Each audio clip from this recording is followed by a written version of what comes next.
हाँ, तो तुम लोग को कोई भी एक कंफर्म कर दो मेरा स्क्रीन प्रॉपर दिख रहा है और मेरा आवाज ठीक से आ रहा है। Yes sir. ठीक है। आज का क्लास हम आज का नहीं, हो सकता है एक दो क्लास पर्टिकुलरली हम मोबाइल पे लें, क्योंकि मेरा जो लैपटॉप है खराब है और अभी तक प्रॉपरली वो बना नहीं है। उसका जो इनपुट ऑडियो है और कैमरा है दोनों किसी कारण से काम नहीं कर रहा है। ठीक है, तो इसमें तुम लोग को कोई दिक्कत आना नहीं चाहिए। कुछ आए तो बताना। ठीक है, और हम तुम लोग को बताते रहेंगे। तुम लोग कोई बीच में डाउट हो तो तुम हमको वहीं पे रोकना और उसी पॉइंट पे पूछ लेना। ठीक है, तो चलो स्टार्ट करते हैं। तो जो केमिकल बॉन्डिंग है, तो तुम लोग को इसमें हाइब्रिडाइजेशन निकालना, बैक बॉन्डिंग, ब्रिज बॉन्डिंग तक आता है। तो एक बहुत छोटा सा रिकैप देते हैं। ठीक है, देखो, हाइब्रिडाइजेशन से हम स्टार्ट करते हैं। तो बेसिकली हाइब्रिडाइजेशन क्या क्या होते हैं और कौन कौन से होते हैं और क्या होता है हाइब्रिडाइजेशन। तो hybridization is nothing, just intermixing of orbitals of almost similar energy levels. इसको हम लोग हाइब्रिडाइजेशन कहते हैं। ठीक है, तो ये बेसिकली होता है sp, sp2, sp3, sp3d, sp3d2, sp3d3, और इसके बाद कुछ और हाइब्रिडाइजेशंस होते हैं। लेकिन अभी जो केमिकल बॉन्डिंग में पर्टिकुलरली हम लोग को हाइब्रिडाइजेशंस पढ़ने, वो इतना सा हमारा काम चल जाता है। जब हम लोग कोऑर्डिनेशन कंपाउंड्स पढ़ेंगे तो हम बताएंगे तुम लोग कि हम लोग के पास और भी कुछ हाइब्रिडाइजेशंस होते हैं, जैसे D3S होता है, उसके बाद D2sp3 होता है और DsP2 भी होता है। ठीक है, तो ये सारे हाइब्रिडाइजेशंस भी पॉसिबल हैं। ठीक है, लेकिन अभी के लिए हमारा उतना हमें डीप में जाने का कोई जरूरत नहीं है। तो यहाँ पे बेसिकली जो sp हाइब्रिडाइजेशन है, तुम लोग को इसका एग्जांपल देते हैं कंपाउंड का, जैसे CO2 कंपाउंड है। ठीक है, तो ये कार्बन डाइऑक्साइड है। इसका स्ट्रक्चर भी तुम लोग को बनाना आता है। तो तुम लोग जानते हो कि किसी भी मॉलिक्यूल का अगर स्ट्रक्चर बनाना है तो हम लोग सबसे पहले इसका सेंट्रल एटम को टारगेट करते हैं, जो कम हो और जिसका इलेक्ट्रोनेगेटिविटी सबसे ज्यादा कम हो, वो जनरली उसका सेंट्रल एटम होता है। तो यहाँ पे कार्बन इसका सेंट्रल एटम है। ये दो बॉन्ड, मतलब double bond oxygen, double bond oxygen. ठीक है, क्योंकि कार्बन के वैलेंस शेल में होते हैं 4 वैलेंस इलेक्ट्रॉन्स, और ऑक्टेट रूल वगैरह लगा के तुम लोग इस स्ट्रक्चर को बना सकते हो। अगर इसमें बनाने में कोई दिक्कत है तो वो हमको इसी समय रोकना। ठीक है, अब हम लोग को एक टर्म होता है जिसको हम लोग स्टेरिक नंबर बोलते हैं। ठीक है, तो steric number is equal to total number of sigma bonds plus lone pair plus coordinate bonds. ठीक है, ठीक है, तो ये होता है टोटल स्टेरिक नंबर। तो इस मॉलिक्यूल में सेंट्रल एटम के लिए हम लोग स्टेरिक नंबर कैलकुलेट करेंगे। तो यहाँ पे 2 सिग्मा बॉन्ड है, कोई लोन पेयर नहीं और कोई कोऑर्डिनेट बॉन्ड नहीं है, तो इसीलिए इसका जो स्टेरिक नंबर होगा this is equal to 2।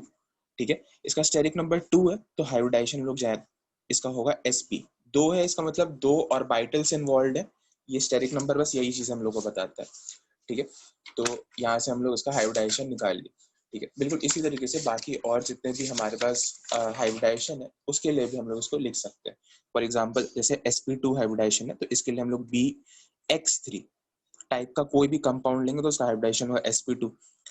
sp3 hybridisation में सपोज वाटर, NH3, ये सब का जो हाइब्रिडाइजेशन होगा ये होगा sp3, sp3d, PCl5, sp3d2, SF6, और sp3d3 का हमारे पास कोई एग्जांपल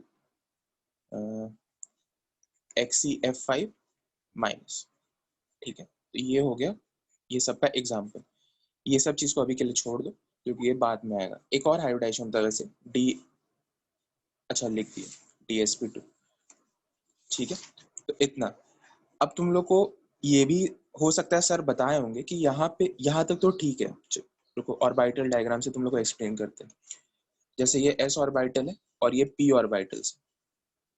ठीक है, ये px, py, pz। जब हमारा sp हाइब्रिडाइजेशन होता है तो यहाँ पे कोई भी एक p का ऑर्बिटल हाइब्रिडाइजेशन में पार्टिसिपेट कर सकता है, क्योंकि देखा जाए तो हर सिचुएशन में पहले तो जब कोई इन्फ्लुएंस, एटॉमिक इन्फ्लुएंस से ऑर्बिटल्स बाहर है तो ये तीनों के तीनों डीजेनरेट है। ठीक है। डीजेनरेट मतलब हैविंग सेम एनर्जी लेवल्स, ठीक है। और ये px है, py है या pz है, ये हम लोग बता नहीं सकते। ये मतलब ये बस हम लोग का ओन रेफरेंस है कि कौन सा एक्सिस इसके तरफ है, ठीक है। तो हम लोग किसी से भी sp हाइब्रिडाइजेशन फॉर्म करा सकते हैं। तो यहाँ पे ये कौन सा ऑर्बिटल्स का कॉम्बिनेशन होता है वो भी नोट कर लो, s प्लस पी एक्स और s प्लस पी वाई और s प्लस पी जेड, ठीक है।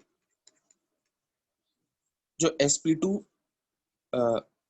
हमारा हाइब्रिडाइजेशन है वो किस चीज से हो सकता है, ये भी s plus P X plus P Y और s plus P Y plus P Z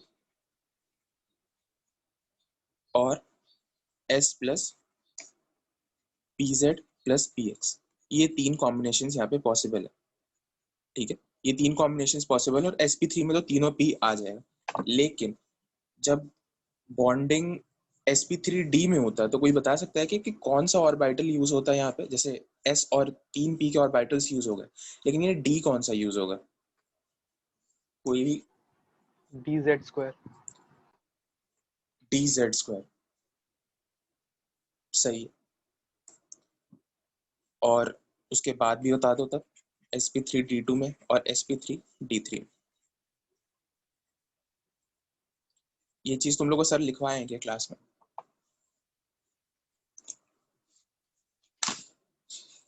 कोई भी बता सकते हो सर ये चीज लिखवाए हैं क्या क्लास में? Yes sir.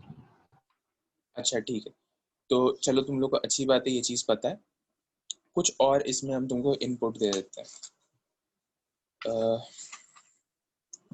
जो sp3d3 होता है इसमें d X square minus Y square,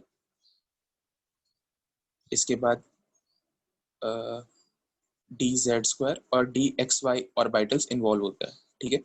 sp3d2 में D X square minus Y square and D Z square involve होता है। और sp3d में दो इन्वॉल्व हो सकता है, या तो डी जेड स्क्वायर होगा और D X square minus Y square, ये दोनों हो सकता है। ये शायद तुमको नहीं पता होगा, तो इस पे थोड़ा सा और चर्चा कर लेते हैं, ठीक है। ये दोनों में से कोई भी हो सकता है। अब इसका क्या एग्जाम्पल है, क्या प्रूफ है, ये सभी तुम लोग को बताते हैं।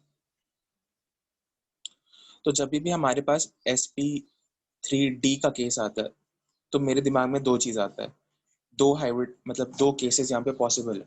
सबसे पहला जो ज्योमेट्री है ये टीबीपी ज्योमेट्री है, जो pCl5 में होता है, ट्रायंगुलर ट्राइपिरामिडल ज्योमेट्री, जो कि कुछ ऐसा दिखने में होता है, ठीक है। और जो दूसरा ज्योमेट्री पॉसिबल होता है वो होता है स्क्वायर पिरामिड,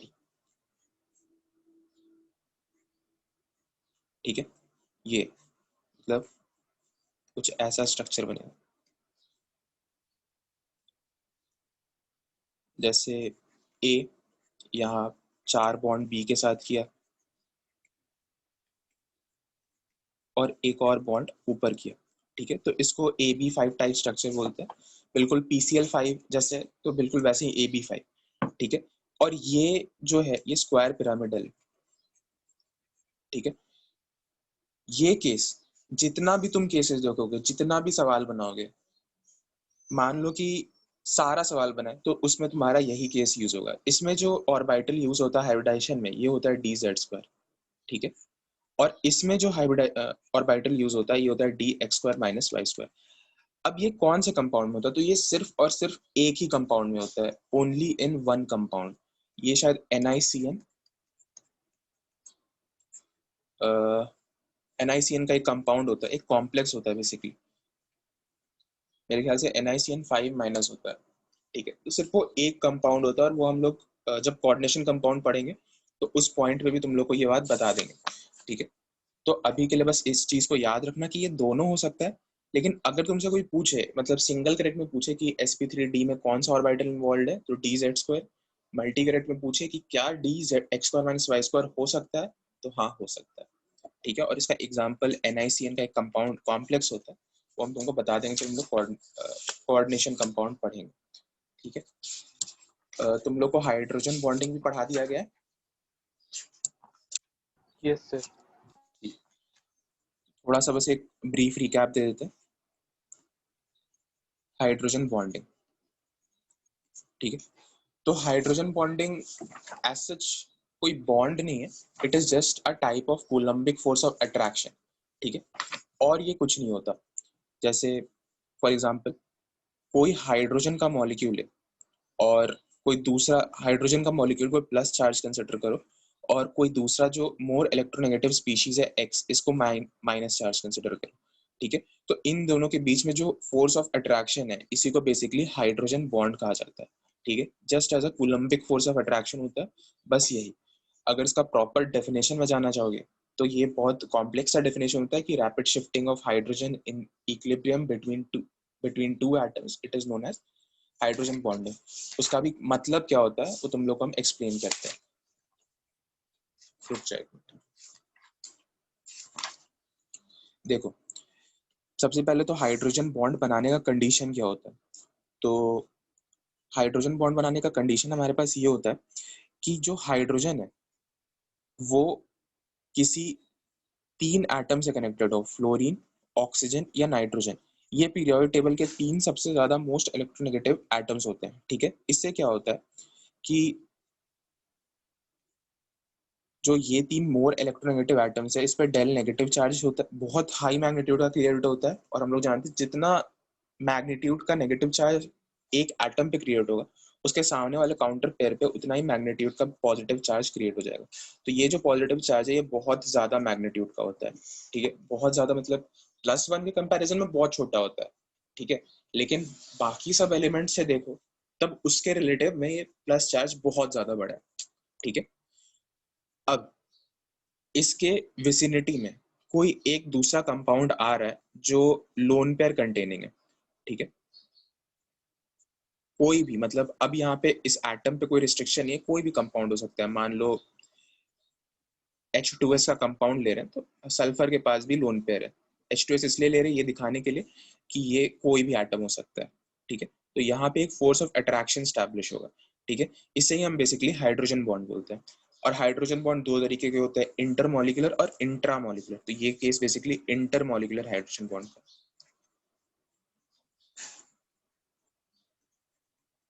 ठीक है। तो इसमें भी तुम लोग कोई दिक्कत नहीं होगा। अब हम ये क्या बोल रहे थे कि क्या ये रैपिड शिफ्टिंग ऑफ इक्विलिब्रियम मतलब ये क्या बोल रहे थे हम, वो देखते हैं। सपोज हमारे पास एक मॉलिक्यूल है HF,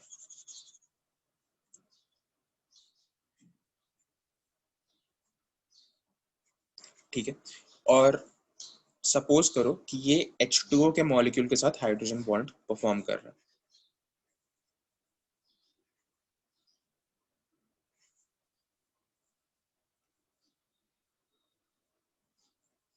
ठीक है। तो ये जो यहाँ पे बॉन्ड स्टैब्लिश हुआ मतलब फोर्स ऑफ अट्रैक्शन स्टैब्लिश हुआ, इससे क्या होता है कि एक इक्विलिब्रियम स्टैब्लिश होता है, ठीक है। एक इक्विलिब्रियम का मतलब तुम लोग जानते हो क्या? बस हाँ या ना बोल सकते हो, नो सर। ठीक।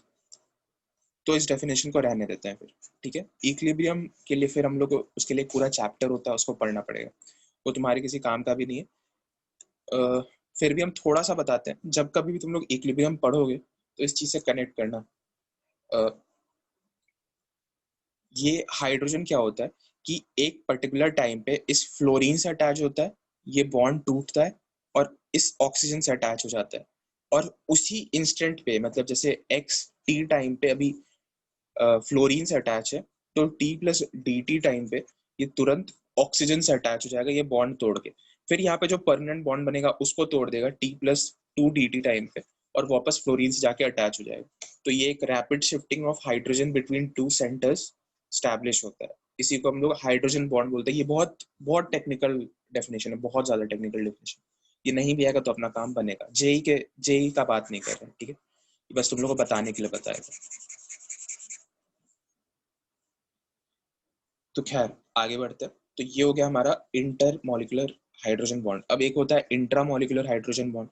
इंट्रा मॉलिक्यूलर हाइड्रोजन बॉन्ड बहुत सिंपल है। अगर सपोज हाइड्रोजन और इस लोन पेयर कंटेनिंग स्पीशीज को हम लोग एक ही मॉलिक्यूल के अंदर अकोमोडेट कर पाए तो बस हमारा काम बन गया।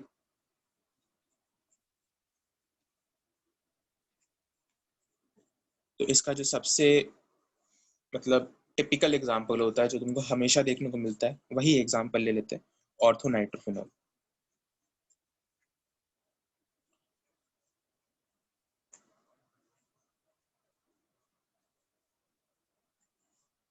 ठीक है, तो यहाँ पे बेसिकली ऑक्सीजन है जिसके पास लोन पेयर है, और ये हाइड्रोजन है जिसको हाइड्रोजन बॉन्ड परफॉर्म करना है, क्योंकि ये ऑक्सीजन से कनेक्टेड है, और हमारे जो कंडीशन नंबर 1 था ये वाला, ये सेटिस्फाई हो रहा है।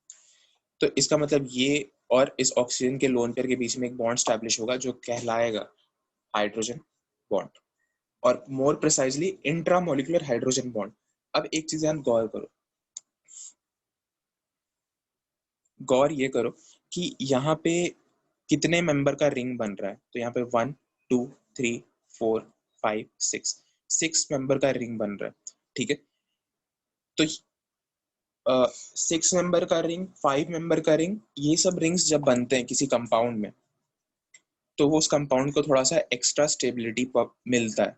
ठीक है, उसको नेचर वाइज थोड़ा सा एक्स्ट्रा स्टेबिलिटी मिलता है, क्योंकि ये सब चीजों में, इन सब रिंग्स में जो एंगल का स्ट्रेन होता है वो कम होता है।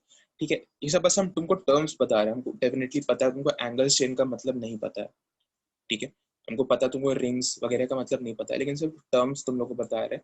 एक बार तुम सुनोगे, जब अगली बार इसको सुनोगे तो तुम्हारा मतलब उसी समय इंस्टिंक्ट्स काम करेगा और तुम उसको रिलेट कर पाओगे। ठीक है, कहानी की तरह सुनो। तो यहाँ पे एक 6 मेंबर का रिंग फॉर्म होता है, और इस रिंग को, मतलब ये 6 मेंबर रिंग नहीं, बस ये इंट्रामोलिकुलर हाइड्रोजन बॉन्डिंग का जो ये रिंग है, 6 का होता, 5 का होता, कितना का भी होता, तो उसको हम लोग बोलते हैं चिलेट, चिलेट रिंग बोलते हैं। ठीक है, और इस पूरे फिनोमेना को बोलते हैं चिलेशन।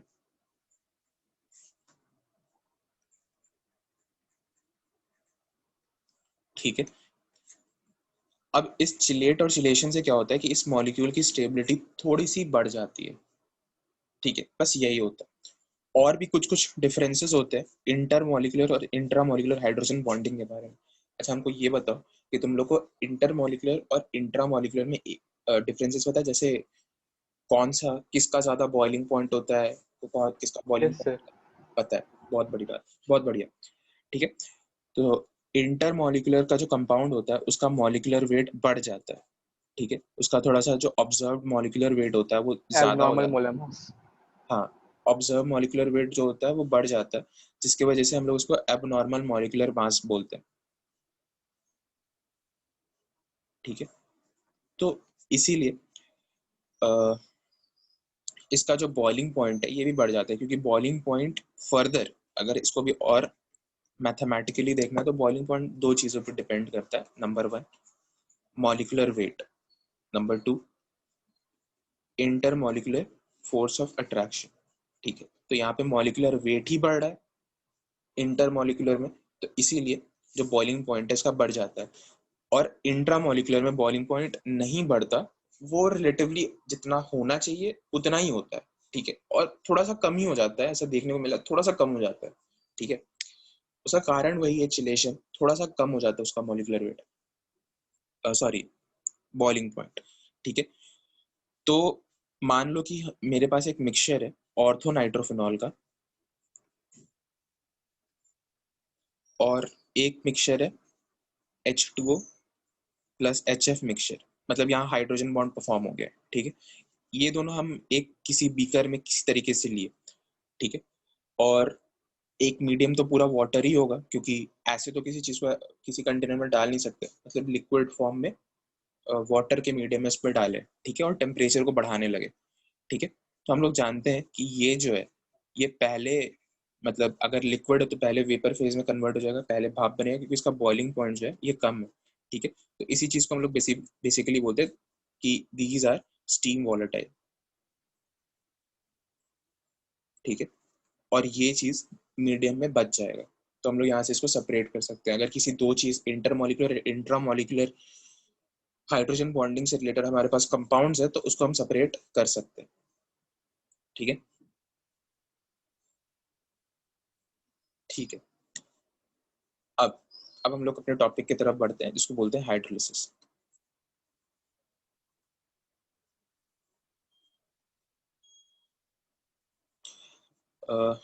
तो एक बार बैक टू द स्क्रीन।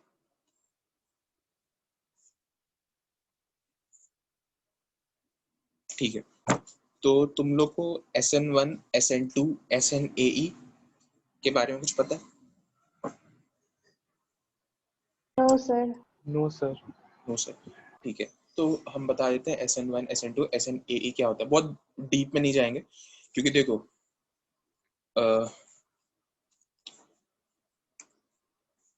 ये जितने रिएक्शन से हम तुमको ऐसे भी बोल सकते हैं कि जस्ट मेमोराइज दें, मतलब बस इसको याद कर लो, और इससे तुम्हारा ज्यादा कोई मतलब, देखो इनऑर्गेनिक केमिस्ट्री ओवरऑल जो है ना याद करना रहता है, लेकिन बहुत सारे इसमें जगह होते हैं जिसमें हम लोग लॉजिकली समझ सकते हैं, लॉजिकली मतलब पढ़ सकते हैं।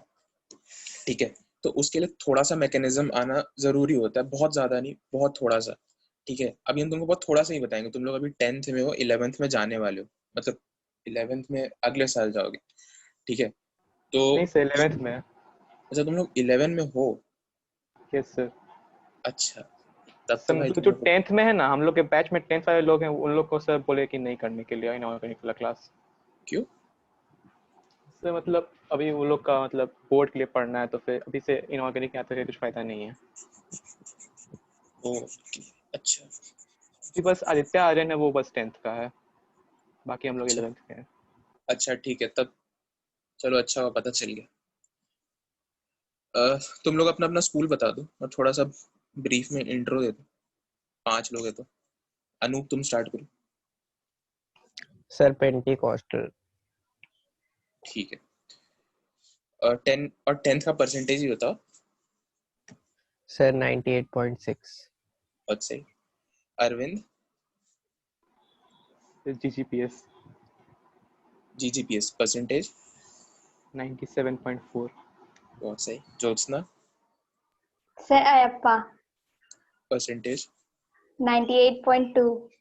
वाह। आदित्य तो अभी बच्चा है, आदित्य अपना भी कुछ बताओ। सर अयप्पा। आयप्पा। और तुम 10 में हो अभी, हाँ सर।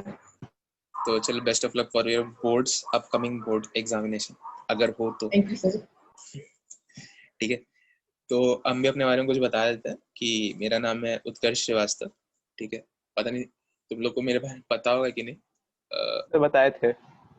अच्छा, तो बेसिकली हम IIT BHU में पढ़ रहे हैं, और अभी मेरा कह सकते हो छुट्टी जैसा कुछ चल रहा है, तो हम इसीलिए तुम लोगों को पढ़ा दे रहे हैं। ठीक है, जो जो भी बंदे 11th में हैं, उन लोग के लिए, उन लोग को बस एक चीज बता देते हैं, तुम लोग को शायद थोड़ा सा हेल्प कर जाए। एक एग्जामिनेशन होता है LPU। अरे तुम लोग सब मिले हैं क्या कि जब हम आए थे तो? No sir. नो नहीं सर। मिले? चलो ठीक है, कोई बात नहीं। तुम लोग उस दिन, तुम्हारा क्लास नहीं होगा, नहीं तो मिलते जरूर, 4-5 बैच में गए थे।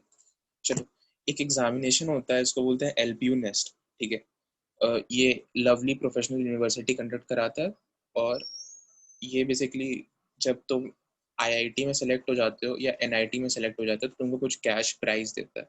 ठीक है, इसमें और भी कंडीशंस होता है, जैसे तुमको इसके जो एग्जामिनेशन है इसमें कुछ अच्छा करना है, और जितने लोग इस तुम्हारे पर्टिकुलर IIT में गए उसमें टॉप 10 में रहना है। ठीक है, तो IIT में जाते हो तो तुमको 2 लाख रुपीज का स्कॉलरशिप देते हैं, और NIT में जाते हो तो 1 लाख रुपीज का स्कॉलरशिप देते हैं। ठीक है, तो इस एग्जामिनेशन को तुम लोग मिस मत करना, तुम लोग के लिए थोड़ा फायदेमंद होगा। ठीक है, तो इस एग्जामिनेशन को दे देना। खोजना नेट पे LPU नेस्ट स्टडी ग्रांट करके एक आता है, वो दे देना। हम भी दिए थे, हमको भी मिला था, तो अभी हमको अक्टूबर एंड में वापस से जाना है, उसका सेकेंड हाफ कंसिडर वो उन लोग से लेने के लिए। ठीक है, तो तुम लोग भी जरूर उसको भरना। अब खैर हम लोग हायर लिस्ट पे वापस आते हैं। सर ये नोट्स आप सेंड कर देंगे क्या? नोट्स हम इससे थोड़ा अच्छा नोट सेंड कर देंगे। ठीक है, मेरा जो खुद का नोट्स था उसको सेंड कर देंगे। ठीक है, लेकिन मेरा सजेशन ये रहेगा कि कम से कम एक पेन और कॉपी में कुछ कुछ पॉइंट्स नोट करते रहो। ठीक है, नहीं तो सिर्फ सुनने में मजा नहीं आएगा। हम तुमको जो भी बता रहे हैं उसको सीक्वेंस फॉर्म में बता रहे हैं, तो तुम उसको नोट करते जाओ। ठीक है, प्रॉपर नोट्स बनाओ, क्योंकि एक तरीके से भी ब्लैक बोर्ड को व्हाइट बोर्ड समझ लो और नोट्स बनाते रहो। ठीक है, वो तुम्हारे काम का आएगा। तो देखो, हाइड्रोलिसिस,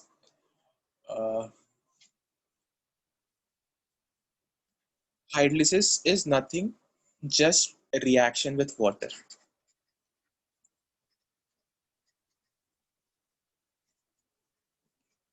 ठीक है, अगर हम लोग किसी चीज को वाटर से रिएक्ट करते हैं तो उसको हम लोग हाइड्रोलिसिस बोलते हैं। ठीक है, सपोज तुम लोग सुने होगी कि जो जैसे PCl5 का कंपाउंड है, इसका हाइड्रोलिसिस हुआ तो ये कुछ बनाया।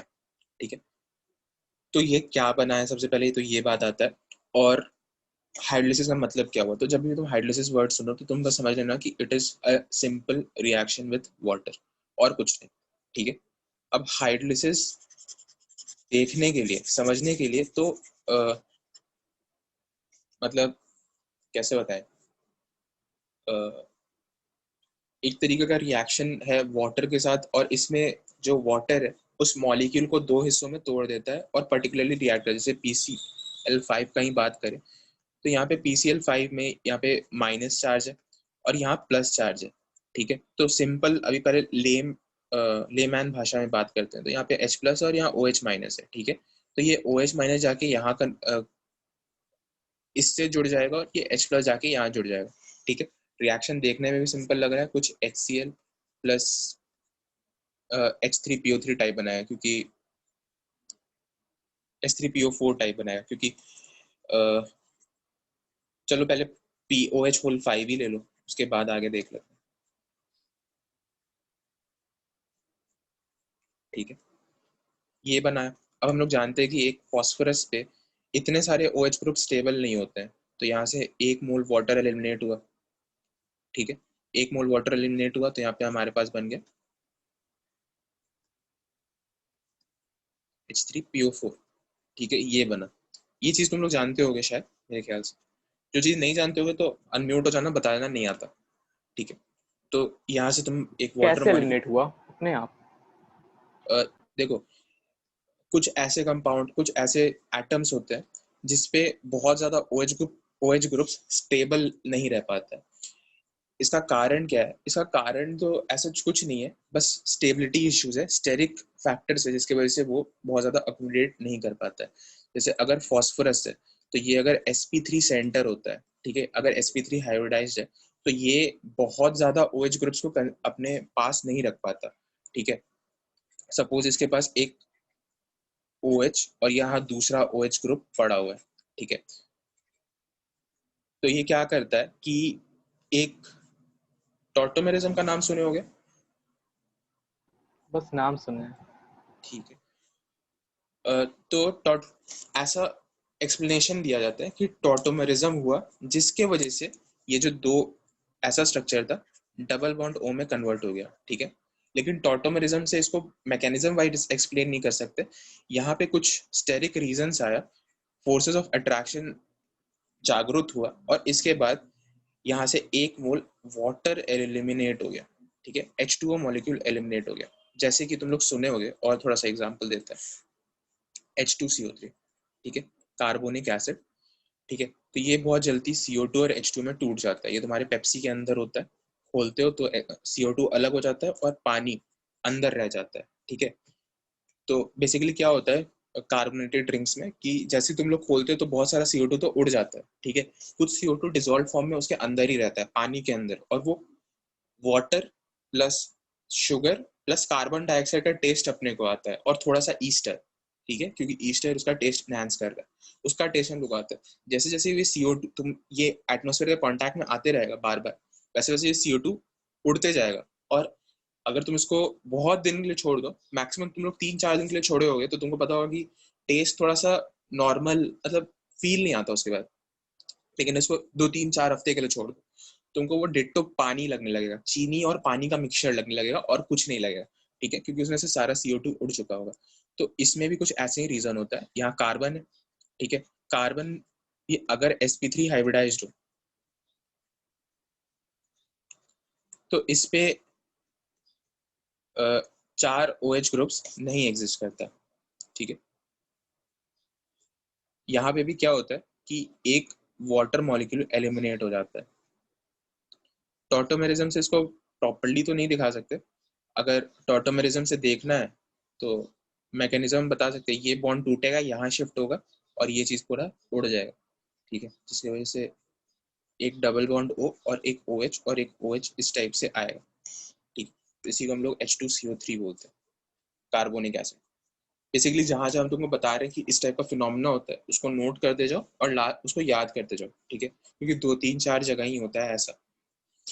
अगर हम लोग आगे देखेंगे तो आयोडीन का भी केस है, उसमें भी एक पर्टिकुलर केस में आता है, तो वो हाइड्रोलिसिस के लास्ट एग्जाम्पल में देखेंगे, ठीक है। अभी के लिए इसको याद रखो और इसको याद रखो, ठीक है। बहुत सारी चीज तुम्हारा ऑर्गेनिक केमिस्ट्री के क्लास 12 के एल्डिहाइड कीटोन से रिलेटेड है, तो इसीलिए हम बहुत ज्यादा डीप में नहीं जाना चाह रहे हैं सबके, ठीक है।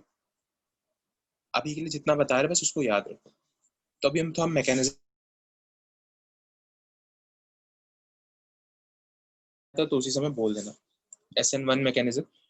तो SN1 मैकेनिज्म क्या होता है कि it is a type of mechanism जिससे एक पर्टिकुलर कंपाउंड रिएक्ट करता है,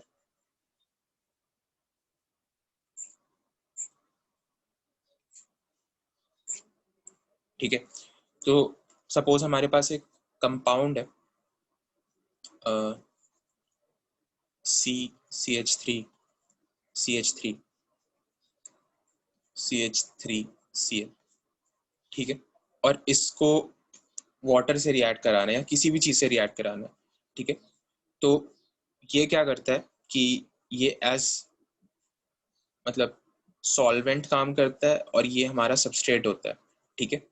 और यहाँ पे कुछ एनर्जी रिलीज होता है मीडियम में, जिसके कारण यहाँ पे जो C और Cl के बीच का जो बॉन्ड होता है ये बॉन्ड टूट जाता है, ठीक है। ये बेसिकली यहाँ पे पूरा पॉजिटिव चार्ज बनता है और यहाँ पे पूरा नेगेटिव चार्ज बनता है, मतलब CCH3 होल थ्राइस प्लस, और इसके बाद जो वाटर मॉलिक्यूल है ये अपना लोन पेयर इसके वेकेंट ऑर्बिटल में कोऑर्डिनेट करता है और यहाँ पे COH CCH3 होल थ्राइस का फॉर्मेशन करता है। कुछ समझ नहीं आया होगा, हमको कुछ पता है। अब हम कैसे तुम लोग बताए, तुम लोग 11 के जस्ट स्टार्ट किया और तुमको हम SN1 मैकेनिज्म नहीं समझा सकते हैं, अभी तुम लोग प्यार से एलिमेंट्स को देखना ही शुरू किए होगे, ठीक है। तो इसीलिए हम अभी तुमको SN1 SN2 और SNAE मैकेनिज्म नहीं बता सकते, तो कुछ कुछ आसान आसान केसेस से ही स्टार्ट करते हैं हाइड्रोलिसिस करना। हाँ चलो, ये कौन से चैप्टर का टॉपिक है? ये क्लास 12th के ऑर्गेनिक केमिस्ट्री का चैप्टर। ऑर्गेनिक केमिस्ट्री जब तुम्हारा स्टार्ट होगा तो वहाँ पे सबसे पहले पढ़ाया जाता है general organic chemistry. General organic chemistry के बाद पढ़ाया जाता है रिएक्शन मैकेनिज्म, और रिएक्शन मैकेनिज्म का सबसे पहले जो टॉपिक होता है ये होता है टाइप्स ऑफ मैकेनिज्म्स, और टाइप्स ऑफ मैकेनिज्म का यही सबसे पहला मैकेनिज्म होता है। SN2 पहले पढ़ाया जाता है, फिर SN1 पढ़ाया जाता है, फिर उसके ऊपर ही यही दो पर्टिकुलर रिएक्शन पढ़ाने के लिए ऑलमोस्ट तुमको 10 to 15 लेक्चर्स मिलता है, ठीक है। इसका एग्जाम्पल्स, इसका एक्सेप्शंस, इसका बहुत सारे चीज में इन्वॉल्व होता है। उसके बाद फिर हम लोग आते हैं SNAE पे, इस पे भी बहुत सारा चीज होता है। फिर E1 E2 पढ़ते हैं, इस पे भी बहुत सारा चीज होता है।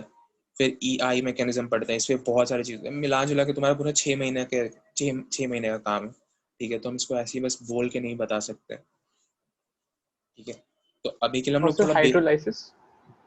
हाइड्रोलिसिस, देखो हाइड्रोलिसिस क्या होता है कि ये कोई टॉपिक नहीं है। मतलब जब तुम जैसे पी ब्लॉक पढ़ोगे, ठीक है, पी ब्लॉक में ग्रुप 18th फैमिली पढ़ोगे, तुम्हारे पास एक क्वेश्चन होगा XCF2 या XCF6 प्लस वाटर क्या प्रोडक्ट फॉर्म कर रहा है, ठीक है। ये तुम्हारे पास एक क्वेश्चन आएगा, ठीक है, तुम्हारे, और तुमको इसका आंसर सामने वाले को देना है। तो तुमको एक केस है कि याद कर लो, इस केस में तो याद ही करते हैं, इसका इसमें कोई मैकेनिज्म ही नहीं होता, इसको याद करते हैं, ठीक है। बेसिकली ये XCO3 और HF बनाता है, इसमें कोई मैकेनिज्म नहीं होता, ठीक है। और दूसरा केस है, और कुछ जो केसेस को हम लोग मैकेनिज्म से जनरलाइज कर सकते हैं वो हम तुमको ऐसे ही बता देते हैं। अगर जैसे तुम लोग से जो सीनियर थे जिसको अभी ये सेम टॉपिक पढ़ाए थे, तो हम क्या किए थे कि जितना भी पी ब्लॉक तुमको पूरा 11th 12th में जितना भी हाइड्रोलिसिस रिएक्शंस इनऑर्गेनिक केमिस्ट्री में देखोगे वो हम तुमको यही एक जगह बता देते with the help of mechanism, ताकि जब भी तुम ब्लॉक्स पढ़ते तो तुमको कोई भी इसमें दिक्कत नहीं आता, ठीक है। तो ये चीज है। अभी के लिए तुम लोग को मैकेनिज्म नहीं पता है तो सिंपल इसको देखने की कोशिश करते हैं और उसको याद करने की कोशिश करते हैं। देखो इनऑर्गेनिक केमिस्ट्री ऐसा नहीं है कि हर चीज लॉजिकल चलेगा, ठीक है। मैक्सिमम चीजों को तुमको याद करना होगा, 99% चीजों को याद करना होगा। बहुत कम चीज होता है जिसको समझ सकते हैं, ठीक है। और जो याद करने का तरीका है, याद करने का तरीका क्या होता है? With the help of mnemonics,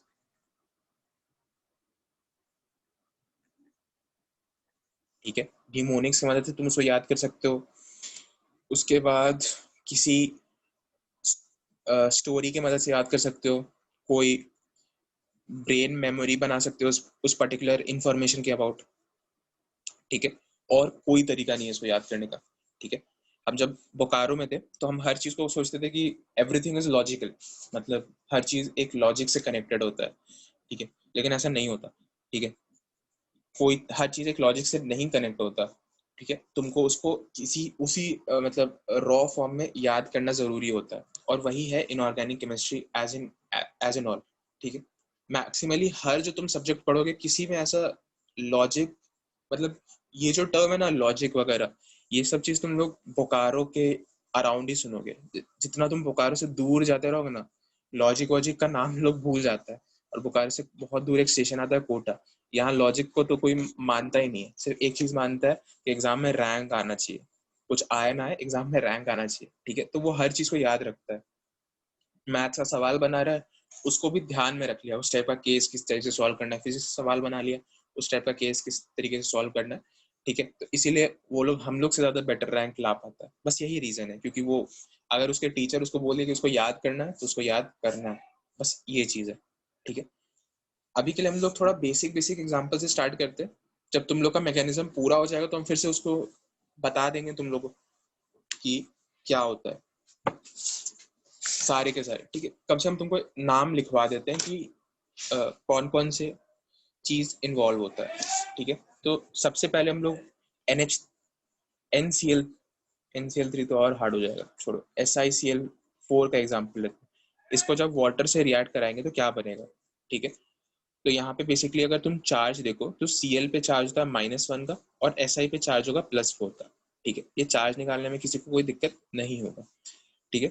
यहाँ जो H2O है ये H+ और OH- में है, ठीक है। तो ये बेसिकली ये जो OH- है ये इस प्लस वाले के साथ जाके मिलेगा, और ये H+ है ये इस माइनस वाले के साथ जाके मिलेगा, और यहाँ पे एक कंपाउंड फॉर्म करेगा, ये फॉर्म करेगा SiOH4 प्लस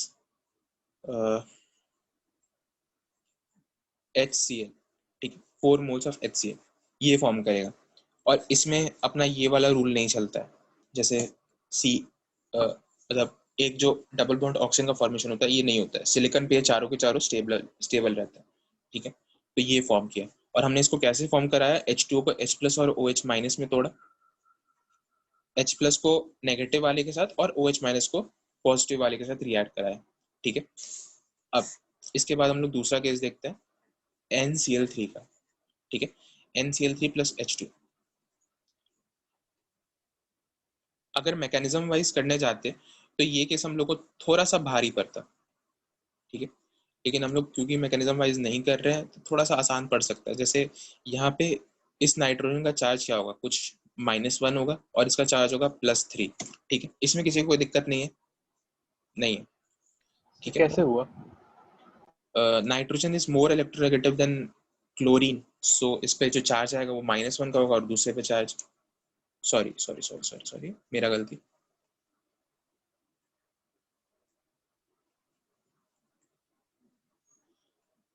नाइट्रोजन पे जो चार्ज आएगा मतलब एक क्लोरीन पे चार्ज होगा +1 का, और ओवरऑल नाइट्रोजन पे चार्ज होगा -3 का। अब ठीक है, यस सर। ठीक। फिर यहाँ पे H2 है अपने पास, H+ और OH-, ठीक है। तो OH- जाएगा प्लस वाले के साथ और H+ जाएगा माइनस वाले के साथ, तो ये क्या फॉर्म करेगा? एक तो NH3 फॉर्म किया, और Cl के साथ जब जुड़ा तो यहाँ पे OHCl इस टाइप का कुछ फॉर्म हुआ, और इसको हम लोग बेसिकली HOCl बोलते हैं, ठीक है। HOCl तुम लोग नाम भी सुने होगा, ठीक है। तो इसको हाइपोक्लोरस एसिड बोलते हैं। अभी के लिए नाम मत सोचो, HOCl आया, ठीक है। प्लस और माइनस का बस खेल खेल रहे हम लोग। अब इसके बाद अगर हम लोग थोड़ा सा और एग्जांपल्स आगे लें, तो सपोज हमारे पास एक कंपाउंड है PCl3, तो क्लोरीन पे -1 का चार्ज, इस पे +3 का चार्ज, ठीक है। अब ये वाटर से रिएक्ट करा रहा है, वापस हमारा सेम खेल, H+ और OH- में तोड़े, ठीक है। OH- गया प्लस वाले के पास और ये यहाँ पे आया, ठीक है। ये यहाँ पे आया तो हम लोग जानते हैं कि पहले क्लोरीन को देखो, तो ये HCl का फॉर्मेशन हुआ, ठीक है। HCl का फॉर्मेशन हुआ और यहाँ पे POH होल थ्राइस का फॉर्मेशन हुआ, ठीक है। अब POH होल थ्राइस का क्या मतलब हुआ,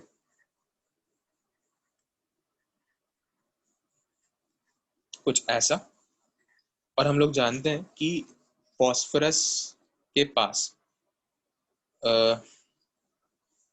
दो OH ग्रुप स्टेबल नहीं रहते, तो यहाँ पे एक वाटर मॉलिक्यूल एलिमिनेट हो जाएगा और ये फॉर्म करेगा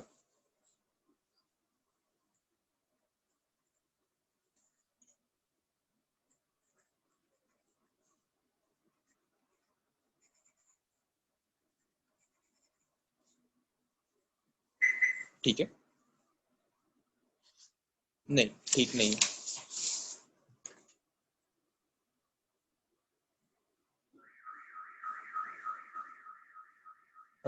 इस चीज को हम कैसे एक्सप्लेन करें तुमको बिना मैकेनिज्म का।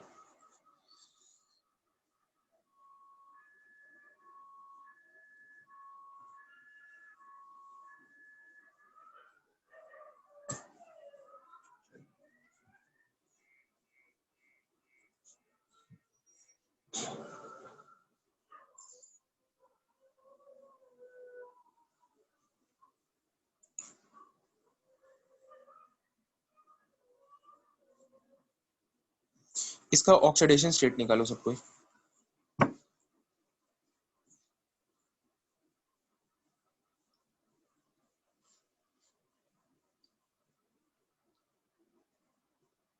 फॉस्फोरस का हाँ, फॉस्फोरस का।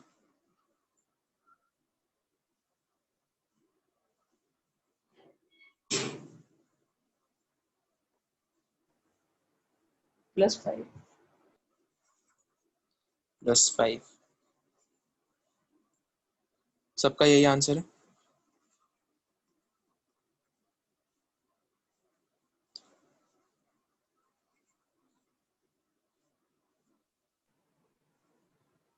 वो सर H था वहां पे। हाँ मैं ये OH H, हाँ H लेके करो।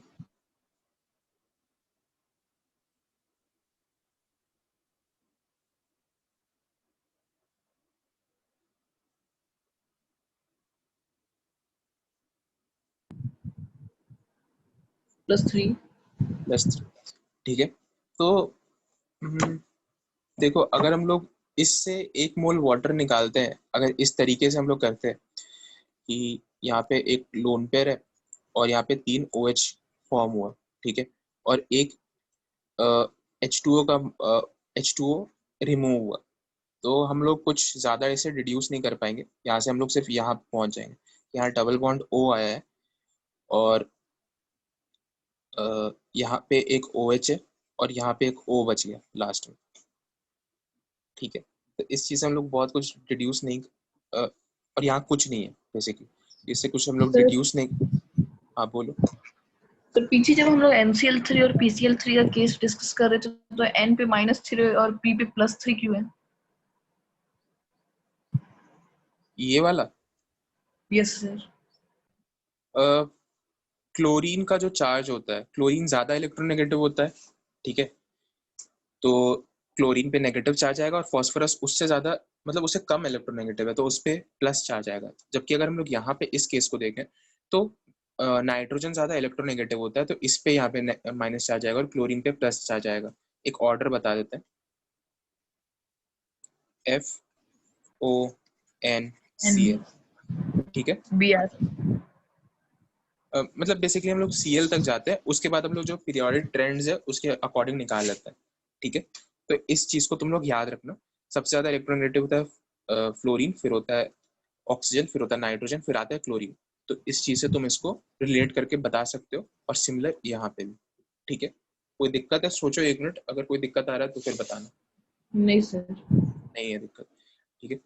तो हम तुमको यही बता रहे थे कि अगर हम लोग सिंपल ऐसे वाटर निकाल दें, एक्चुअली निकलता तो वाटर है, लेकिन जो वाटर निकलता है उस स्टेप में एक टॉटोमराइजेशन स्टेप होता है, तो इसीलिए एग्जैक्ट ऐसा नहीं बनता। यहाँ पे एक OH और आता है, ठीक है, एक OH और आता है और एक H और आता है। ये क्यों आता है अभी के लिए इसको रहने दो, बस तुम लोग इसको याद रखना है। इसको याद रखने का हम तुमको तरीका बता देते हैं, ठीक है। तुम सबसे पहले POH होल थ्राइस बना, तो 2 OH ग्रुप एक फॉस्फोरस पे स्टेबल नहीं रहेगा, एक फॉस्फोरस पे स्टेबल नहीं रहेगा, तुम्हारा फॉर्म होगा H3PO3, ठीक है, सॉरी H2PO3, H3PO3। लिखने का तरीका बिल्कुल वैसा ही है, बस थोड़ा सा जगह बदल गया और स्ट्रक्चर बदल गया, ठीक है। और यहाँ पे जब भी तुम इसका ऑक्सीडेशन स्टेट देखोगे तो यहाँ पे भी +3 ही है। समझ में आया हम क्या कहना चाहे? जब तुम्हारे पास PCl3 प्लस H2O आया तो तुम्हारे पास इसके बाद फॉर्म हुआ, यहाँ पे प्लस माइनस को तुम लोग खेल लिखे तो तुमको दिखा कि POH होल थ्राइस बन रहा है, तो तुमको उसी समय दिमाग में क्लिक किया कि POH होल थ्राइस बन नहीं सकता है, तो इसीलिए इसके जगह पे H3PO3 बनेगा, ठीक है। यहाँ पे क्या हुआ होगा, टॉटोमेरिज्म का स्टेप हुआ होगा, OH H OH, इस टाइप का इसका स्ट्रक्चर आया होगा, और HCl तो एज इट इज है, ठीक है। तो इस चीज को बस ध्यान में रखना, ठीक है। हम लोग आगे बढ़ेंगे तो आगे इसको तुम लोग समझ जाओगे जब तुम थोड़ा सा बड़े हो जाओगे, ठीक है। अभी आगे बढ़ते हैं। अब हमारे पास, तुम लोग को पीरियोडिक टेबल थोड़ा सा जानते हो क्या, पढ़े हो? यस पढ़ाया सर। गया, पढ़ाया गया, ठीक है। तो यहाँ देखो, अगर हम लोग आर्सेनिक ले लें, मतलब ग्रुप 15 का ही, इसके क्लोराइड का AsCl3 प्लस H2O का रिएक्शन करें, तो यहाँ पे भी हम लोग सेम खेल खेलेंगे। As पे कौन सा चार्ज आएगा, +3 का, और Cl पे -1 का, यहाँ H प्लस और OH माइनस, ठीक है। तो H प्लस कहाँ से रिएक्ट करेगा, इसके साथ रिएक्ट करेगा, और OH माइनस इसके साथ जाके रिएक्ट कर जाएगा, ठीक है। तो यहाँ पे फॉर्म होगा ASOH होल थ्राइस का, सबसे पहले तुमको ये दिख गया, प्लस HCl का फॉर्मेशन हुआ, ठीक है। अब ASOH होल थ्राइस का फॉर्मेशन हो गया है, तो तुमको लगेगा कि यहाँ टॉटोमेरिज्म भी हो सकता है, लेकिन यहाँ टॉटोमेरिज्म नहीं होता है, और ये कंपाउंड इसी फॉर्म में एग्जिस्ट करता है। सिर्फ अभी तक हम लोग 2 केस देखे जहाँ पे टॉटोमेरिज्म हो रहा है, एक फॉस्फोरस और एक कार्बन, ठीक है। तो इसीलिए अभी बस इन्हीं दोनों पे फोकस रखना, ठीक है। तो यहाँ पे जो प्रोडक्ट फॉर्म हो रहा है, ये हो रहा है ASOH होल थ्राइस और HCl। अब हमारे पास एक कंपाउंड आता है CCl4, ठीक है। क्या CCl4 हाइड्रोलाइज करेगा? तुम लोग से ये क्वेश्चन नहीं पूछ रहे, हम इसका साफ साफ आंसर बताते हैं, ठीक है। तो जो CCl4 होता है ये हाइड्रोलाइज नहीं करता है। क्यों नहीं करता है हाइड्रोलाइज? तो इसका कुछ कारण होता है, क्योंकि इसके पास, मतलब फिर ये मैकेनिज्म वाइज हो गया ना, इसके पास क्योंकि वेकेंट ऑर्बिटल नहीं होता है रिएक्शन कराने के लिए, लेकिन वो अभी तुमको समझ में नहीं आएगा। तो अभी तुम लोग बस इतना याद रखो कि CCl4 जो होता है ये हाइड्रोलाइज नहीं करता, ठीक है।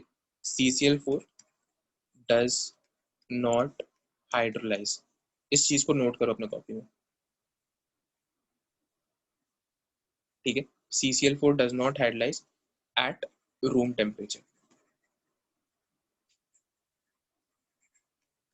ठीक है। But when we increase the temperature it forms phosgene gas,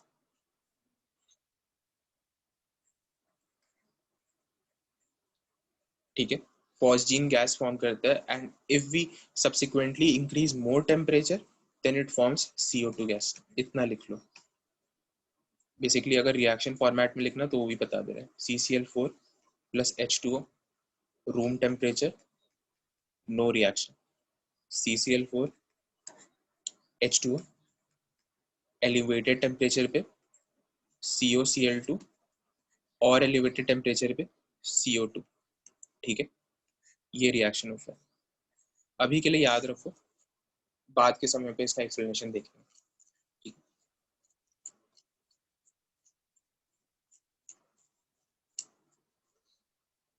लिख लिया तुम लोगों ने? इसको याद रखने के लिए एक छोटा सा कहानी बताते हैं। जैसे कि CCl4 का ना फायर एक्सटिंग्विशर आता है, ठीक है, लेकिन CCl4 अगर तुम्हारे से छोटा सा आग है ना, जैसे किचन में खाना बना रहे तो बहुत बार क्या होता है, तेल बहुत गर्म हो जाता है तो फिर आग लग जाता है, बहुत छोटा सा, और उसको हम लोग उस एक्सटिंग्विशर से बुझा सकते हैं। लेकिन सपोज अभी पूरे घर में आग लग गया किसी के, ठीक है, तो जो फायर टीम आता है फायर डिपार्टमेंट से, वो इस CCl4 के फायर एक्सटिंग्विशर से आग नहीं बुझाता है। उसका कारण ये है कि वो जो घर में आग लगा है वहाँ पे बहुत ज़्यादा हाई टेम्परेचर है। बहुत ज़्यादा हाई टेम्परेचर होने की वजह से वो सबसे पहले तो COCl2 फॉर्म कर देगा। COCl2 इज फॉस्जीन और it is poisonous in nature, ठीक है, पॉइजनस इन नेचर होता है। तो क्या होगा कि जैसे ही उसने CCl4 का झटका मारा तो खुद तो मरेगा, जो अंदर फंसा हुआ है वो भी मर जाएगा, ठीक है। तो इसीलिए हम लोग CCl4 का फायर एक्सटिंग्विशर यूज नहीं करते, लेकिन छोटे मोटे आग के केस में हम लोग यूज कर लेते हैं, ठीक है। तो इससे तुमको अब याद भी रह जाएगा कि क्यों हम लोग ऐसे कर रहे हैं, ठीक है। हम जो तुमको नोट सेंड करेगा ना वो प्रॉपर हाइड्रोलिसिस का नोट्स होगा, उसमें कुछ कट शॉर्ट नहीं किया होगा, तो उसको तुम लोग सिर्फ उसका एग्जाम्पल्स को रेफर करने का कोशिश करना, ठीक है। क्योंकि इसका मैकेनिज्म तुम लोग को अभी बता नहीं रहे, तुम लोग को जो अब क्योंकि याद ही करना है, तो तुम लोग को जिसमें मजा है वो चीज बताते हैं। हाइड्रोलिसिस ऑफ ज़ेनॉन फ्लोराइड्स, ये ग्रुप 18 का पार्ट है, ठीक है। Hydrolysis of xenon fluorides. Xenon fluorides basically हमारे पास 3 ज़ेनॉन के फ्लोराइड्स होते हैं, XeF2, XeF4 और XeF6, ठीक है। XeF4, XeF2, XeF4, XeF6, ठीक है। इसको जब हम लोग वाटर से रिएक्ट कराते हैं, फिर इसको वाटर से रिएक्ट कराते हैं और इसको वाटर से रिएक्ट कराते हैं, तो हमारे पास कुछ प्रोडक्ट आता है। हम पहले प्रोडक्ट लिखते हैं फिर याद कराएंगे, ठीक है। अभी तुम लोग बस इसको देखो। तो ये क्या फॉर्म किया, ये फॉर्म करता है ज़ेनॉन O2HF। दूसरा वाला फॉर्म करता है ज़ेनॉन O2 XeO3HF और तीसरा वाला फॉर्म करता है XeO3HF, ठीक है। बहुत कॉम्प्लिकेटेड रिएक्शन लग रहा है लेकिन होता है, ठीक है। और इसका खुशी की बात है कि कोई मैकेनिज्म भी नहीं होता, ठीक है। हम लोग को एज इट इज को याद करना, तो हम इसको ऐसे याद किए थे, या फिर हमको ऐसे याद कराया गया था कि ये छोटा बच्चा है, ये बड़ा बच्चा, ये सबसे बड़ा बच्चा, ठीक है। छोटा बच्चा, बड़ा बच्चा, सबसे बड़ा बच्चा, 2-3 बार मेरे साथ बोलो, ठीक है। छोटा बच्चा, बड़ा बच्चा, सबसे बड़ा बच्चा, ठीक है। अब ये जो ऑक्सीजन है इसको चॉकलेट की तरह कंसिडर करो, ठीक है, ठीक है। तो जो छोटे बच्चे होते हैं देखे होंगे बहुत इनोसेंट होते हैं, उनको बोलेंगे चॉकलेट मत खाओ तो नहीं खाएंगे। तो जो छोटा बच्चा होता है वो चॉकलेट कभी नहीं खाता, चॉकलेट से दूर रहता है, ठीक है। जो थोड़े बड़े बच्चे होते हैं वो कुछ तो हमारी बात मानते हैं, कुछ हमारी बात नहीं मानते हैं, ठीक है। तो जो हमारी बात मानते हैं वो चॉकलेट नहीं खाते और कुछ जो बात नहीं मानते वो चॉकलेट खा लेते हैं। और जो सबसे बड़े बच्चे होते हैं वो किसी की बात नहीं मानते, वो सारे के सारे चॉकलेट खाते हैं, ठीक है। तो मतलब ऑक्सीजन से रिएक्ट करते हैं, ठीक है। ये बस एक सर एकदम उल्टा होता है इसका। Yes sir. अच्छा, तुम लोग चॉकलेट नहीं खाते हो? सर नहीं छोटा मैं बच्चा खाता हूँ, थोड़ी लेकिन मैं मानेगा, छोटा हूँ। उसको मना कीजिएगा तो। अरे 2 थप्पड़ तो मार सकता है ना। अब बड़े बच्चे को थप्पड़ ही ना मारोगे, बड़ा बच्चा तो हरामी होता है, ठीक है। Child abuse. चाइल्ड अब्यूज तो नहीं, तुम भी खाए होगे कभी ना कभी, ठीक है। तो इस तरीके से हम लोग उसको याद रखते हैं। अब इसमें भी अब कोई एक्सेप्शंस मत लो, हम लोग चलो ठीक है। हम जब हम पढ़े थे ना बेसिकली, तो हम चॉकलेट करके नहीं पढ़े थे, हम गर्लफ्रेंड करके पढ़े थे, ठीक है, ठीक है। हम लोग बोलते थे, हम लोग ऐसे पढ़े थे, या हम लोग ऐसे पढ़ाया गया था कि जो छोटे बच्चे होते हैं वो लड़कियों से दूर रहते हैं। वो देखो जब छोटा बच्चा तो गर्ल्स वर्सेस बॉयज चलता रहता है, ठीक है। तो इसीलिए जो छोटे बच्चे होते हैं लड़कियों से दूर रहते हैं, ठीक है। जो बड़े बच्चे होते हैं कुछ अच्छे होते हैं, कुछ मतलब 9-10 की उम्र में ही शुरू हो जाते हैं, तो कुछ गर्लफ्रेंड बना लेते हैं, कुछ अलग रहते हैं। और बड़े बच्चे जब हो गए तब तो कोई स्कोप ही नहीं है, गर्लफ्रेंड बनाएंगे ही बनाएंगे, ठीक है। तो हम लोग इस तरीके से याद किए थे। इस तरीके से क्या होता है ना, याद जल्दी हो जाता है, ठीक है, और याद लंबे टाइम के लिए होता है। अब इस रिएक्शन को बस क्या करना, क्लास खत्म होने के बाद 2 बार अपने मन में बोल देना, छोटा बच्चा, बड़ा बच्चा, सबसे बड़ा बच्चा। अच्छा, तुम लोग को कौन सा ज्यादा अच्छा लगा, चॉकलेट वर्जन की गर्लफ्रेंड वर्जन? अरे बोलो यार, शर्माओ मत, 4 लोग में क्या शर्माना। सर क्या लगता है आपको? मेरे ख्याल से तो तुम थोड़े बड़े बच्चे हो गए हो, तो इसीलिए तुमको गर्लफ्रेंड वाला ज्यादा अच्छा लगा होगा, ठीक है। नहीं, हमारे पास जो छोटा बच्चा, हम उससे पूछ रहे हैं। तो इतना भी छोटा नहीं है। नहीं, हमको पता है, हम भी तो कभी 10 में थे ना, तो हमको पता है कि हम लोग कितने हरामी रहते थे, ठीक है। ज्योत्सना, तुमको कोई तो दिक्कत नहीं है? नहीं सर। अरे देखो क्या होता है, बेसिकली सब कोई हरामी होता है, ठीक है, सब कोई को पता है, हर चीज पता है, ठीक है। अब थोड़ा सा उसको लेट्स मेक टीचिंग फन, इस टाइप से। तो हम लोग थोड़ा सा फन वे में पढ़ेंगे तो थोड़ा सा याद ज्यादा टाइम तक रहेगा, याद तो करना ही है, तो थोड़ा सा क्यों ना अच्छे तरीके से याद करें, ठीक है।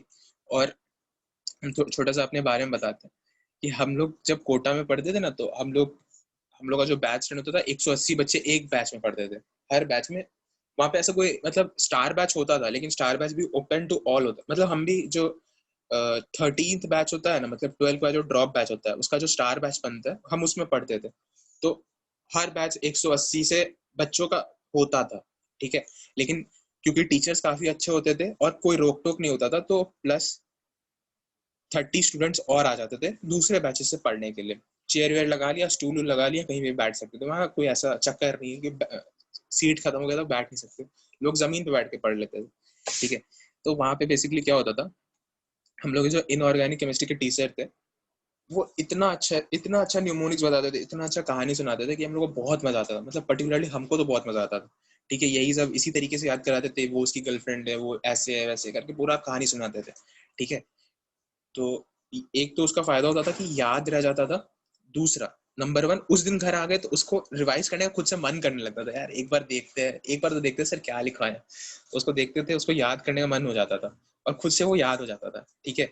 उसके बाद जब तुम्हारा मन नहीं लग रहा है, जैसे हम लोग चुपचाप से बैठे होते तो हम लोग को कुछ जोक्स याद आने लगता है पुराना, तो हम लोग को, मेरे को वो सब चीजें याद आने लगती थी। तो जब तुम्हारा सेरिबेलम से सेरिब्रम तक चीजें बार बार ट्रांसफर होती है, तो वो चीज तुमको याद होने लगती है, ठीक है।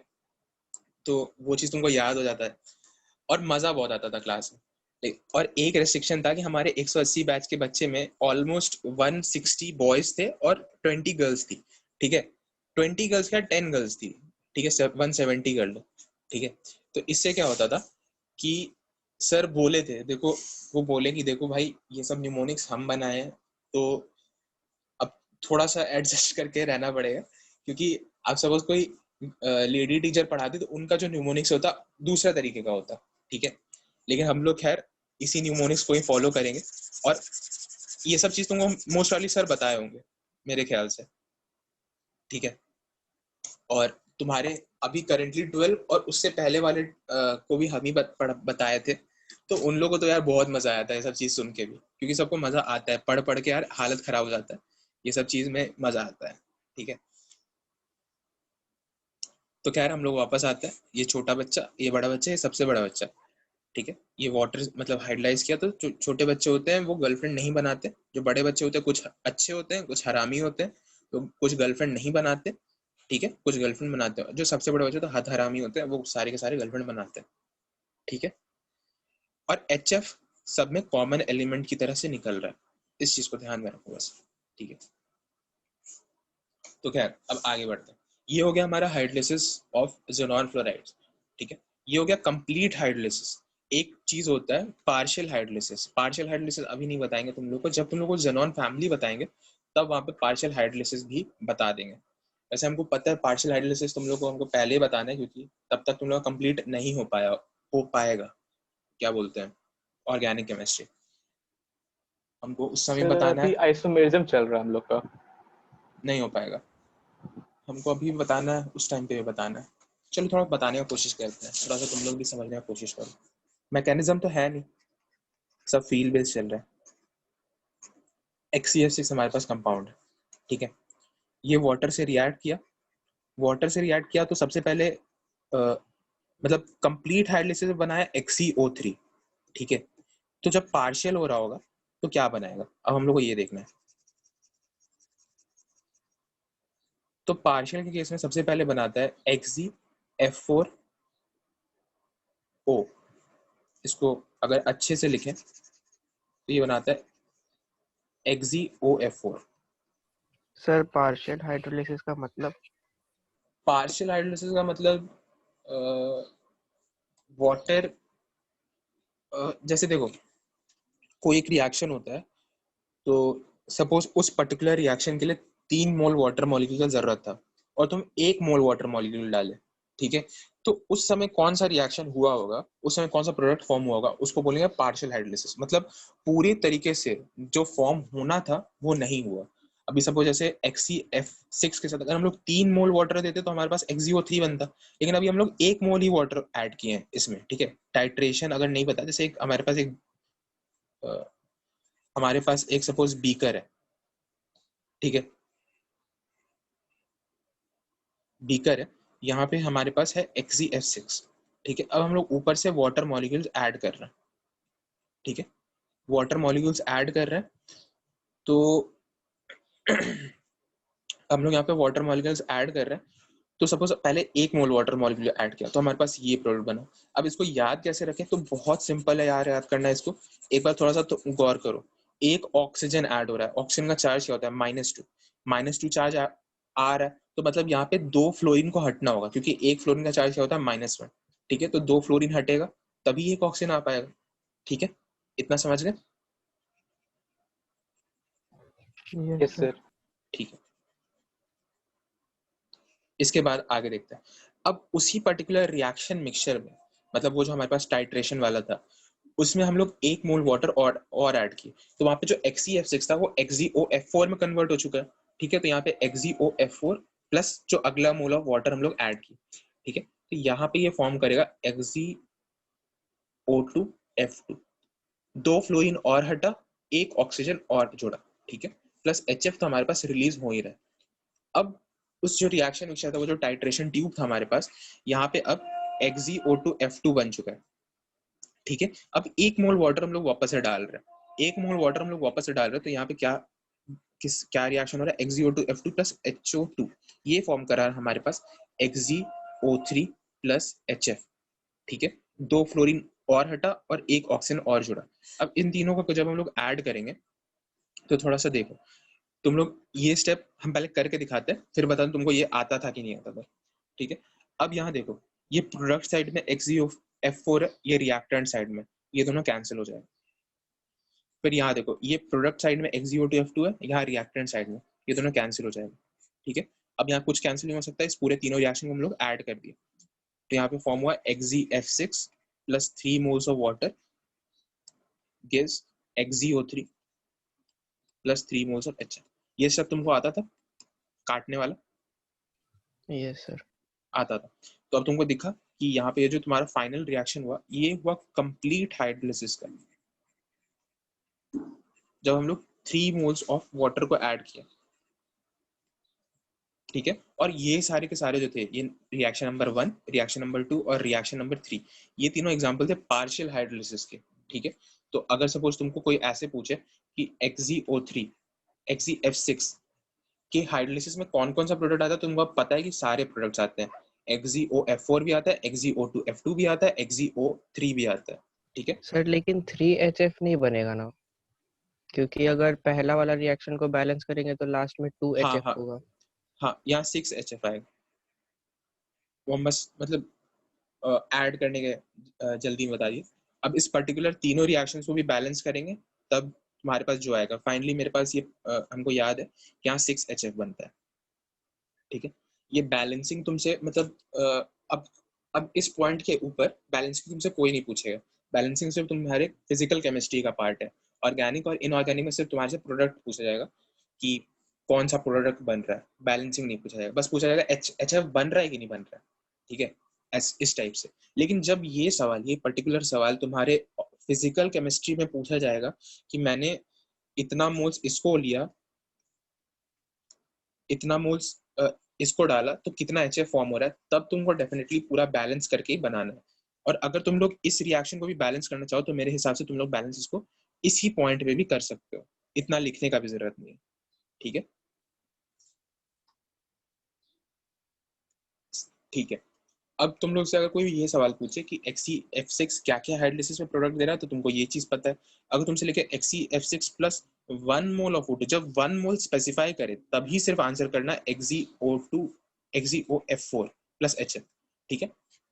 जब 1 मोल स्पेसिफाई करते सिर्फ वाटर लिखे तो हम लोग सब आंसर करेंगे, प्लस 2 मोल ऑफ वाटर तो तुम्हारे पास पता है कि क्या आना है XeO2F2, और जब तुम्हारे पास एक्सेस वाटर अगर दे दिया या 3 मोल्स ऑफ वाटर दे दिया तो तुम्हारे पास XeO3 आ रहा है, ठीक है। इतना अब तुम लोग को पता है, ठीक है।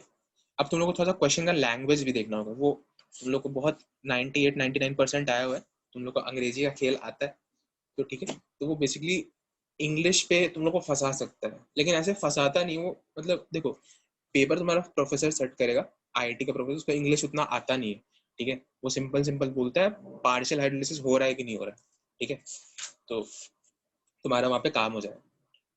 तो ये चीज था, मतलब अब तुम लोग ना ग्रुप 18 टी ब्लॉक का जो 12th NCERT का पार्ट है, उसका सारा का सारा केमिकल रिएक्शन ऑल तुम लोग कर चुके हो, इतना ही केमिकल रिएक्शन है उसमें, ठीक है। इतना तुम लोग कर लिए, तुम्हारा काम खत्म हो गया। तुम लोग पीरियोडिक टेबल पढ़ चुके हो, वहां पे फिजिकल प्रॉपर्टीज का पढ़ चुके हो, तुम्हारा सारा का सारा फिजिकल ट्रेंड्स वहां खत्म हो गया, मतलब आयनाइजेशन एनर्जी, एटॉमिक रेडियस वगैरह वगैरह, डेल HEG, ये सब ट्रेंड्स पढ़ लिए। अब तुम्हारा बस ग्रुप 18 में बचता क्या है, uses of these particular compounds and some facts, ठीक है। तो ये जब ग्रुप 18 में लोग पढ़ेंगे तब देख लेंगे, ग्रुप 18 जब पढ़ेंगे तो बेसिकली सब चीज फिर से देखेंगे। लेकिन अब देखो तुमको बस यही बता रहे हैं कि इनऑर्गेनिक केमिस्ट्री जब हम लोग हाइड्रोलिसिस कवर कर लेते तो हमारे पास कितना कम चीज बचेगा करने के लिए, क्योंकि बेसिकली सारा चीज जो केमिकल रिएक्शन का एक मेजर पार्ट होता है हाइड्रोलिसिस ही उसको कंटेन करता है, ठीक है। तो वो तुम्हारा खत्म हो चुका होता है। मेरे को 1 मिनट टाइम देना, मेरा एक क्लास था अभी 10:30 से, तो हमको उसको थोड़ा चेंज करना पड़ेगा।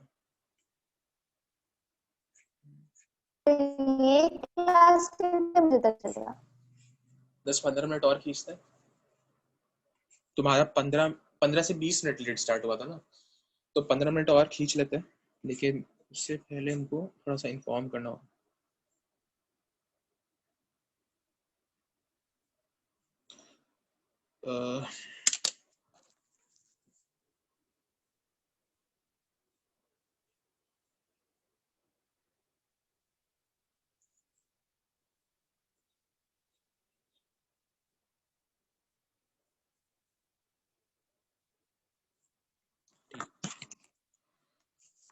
तो तुम लोगों को समझ में आ गया जहाँ तक बताएं।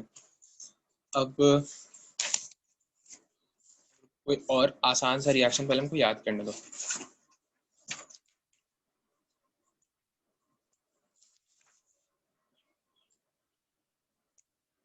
ठीक है, अब यहाँ पे दूसरा तुमको एग्जांपल देते हैं SF6 प्लस H2O।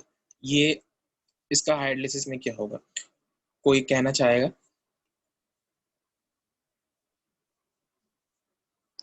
सर तुम लोग पार्शियल या अच्छा ठीक है, बस हमको जानना था तुम लोगों को पता है कि नहीं पता, ठीक है। ये हाइड्रोलाइज नहीं करता है, डज नॉट हाइड्रोलाइज, ठीक है। डज नॉट हाइड्रोलाइज क्यों? क्योंकि जो SF6 का स्ट्रक्चर होता है ये कुछ इतना बड़ा स्ट्रक्चर होता है, तुम लोगों को तो स्ट्रक्चर पता ही है। SF6 का स्ट्रक्चर बहुत बड़ा होता है। अगर मैकेनिज्म वाइज बात करना चाहें तो जब यहाँ से ये इस पे अटैक कर रहा होगा तो अटैक कर नहीं पाएगा, क्योंकि ये फ्लोरीन का जो इलेक्ट्रॉन डेंसिटी है वो बहुत ज़्यादा क्राउडेड है और ये इस सल्फर तक पहुंच ही नहीं पाएगा, ठीक है। इसके कारण से इसका हाइड्रोलिसिस नहीं होगा, ठीक है। तो ये डज नॉट हाइड्रोलाइज के केस में आएगा। तो अभी तक तुम लोग दो चीज़ पढ़ो जो हाइड्रोलाइज नहीं कर रहा, सबसे पहला CCl4 एंड दूसरा SF6। यही दो चीज़ें हैं जो हाइड्रोलाइज नहीं करती, कभी नहीं करती। CCl4 का तो तुम टेम्परेचर बढ़ा दोगे तो भी हाइड्रोलाइज कर जाएगा, ठीक है। पहले COCl2 बना देगा और फिर फाइनली CO2 बना देगा। इसमें तो कोई स्कोप ही नहीं बचता, ये तो कभी हाइड्रोलाइज नहीं कर सकता। लेकिन तुमसे अभी के लिए कोई भी पूछे CCl4 क्या हाइड्रोलाइज करेगा, तेज मत बनना, ये मत बोलना टेम्परेचर बढ़ा देंगे तो हाइड्रोलाइज कर जाएगा, तुम्हारा आंसर हमेशा नो होगा, हमेशा नो होगा, ठीक है। अगर तुमसे कोई ऐसा सवाल पूछे कि अगर हम लोग CCl4 का टेम्परेचर बढ़ा दें तो क्या उसका हाइड्रोलाइसिस होगा, तब तुम्हारा आंसर होगा यस, ठीक है। लेकिन इन जनरल केसेस उसका आंसर होता है नो, ठीक है। वो भी वहां पे फिर इंग्लिश का खेला जाता है। चलो एक दो रिएक्शंस और पढ़ते हैं, फिर हम लोग इसको सम अप करेंगे। पहले तुम लोग को आसान वाला बताते हैं, ठीक है। एक चीज होता है जिसको हम लोग बोलते हैं कार्बाइड, ये, ठीक है। कार्बाइड जैसे कार्बन है, ठीक है। तो ये जैसे तुम लोग जनरली अभी तक हाइड्रोजन के साथ ये बॉन्डेड सुने होंगे, या खुद कार्बन के साथ बॉन्डेड सुने होंगे, कोई नॉन मेटल के साथ बॉन्डिंग ही अभी तक इसका सुने होंगे, ठीक है। तो जब कभी भी ये कार्बन कोई ज्यादा इलेक्ट्रोपॉजिटिव मेटल से बॉन्ड करता है, अभी तो ये इलेक्ट्रोनेगेटिव ज्यादा मेटल से बॉन्ड कर रहा है, कभी अगर ये अब ज्यादा इलेक्ट्रोपॉजिटिव मेटल से बॉन्ड करेगा, सपोज मेटल्स के साथ बॉन्डिंग किया, ठीक है। ये M एक मेटल को डिनोट कर रहा है और ये C एक अभी के लिए कार्बन को डिनोट कर रहा है, ठीक है। तो ये जो कार्बन होगा, इस पे जो नेट चार्ज आएगा ये कुछ नेगेटिव चार्ज आएगा, ठीक है। इसमें कोई दिक्कत नहीं। तो इस पूरे के पूरे जो कंपाउंड है इसको हम लोग कार्बाइड कहते हैं। इसका जो प्रॉपर डेफिनेशन होता है वो लिख देते हैं यहाँ पे, compounds of carbon with one और मोर इलेक्ट्रोपॉजिटिव एलिमेंट्स। चलो लिख ही देते हैं।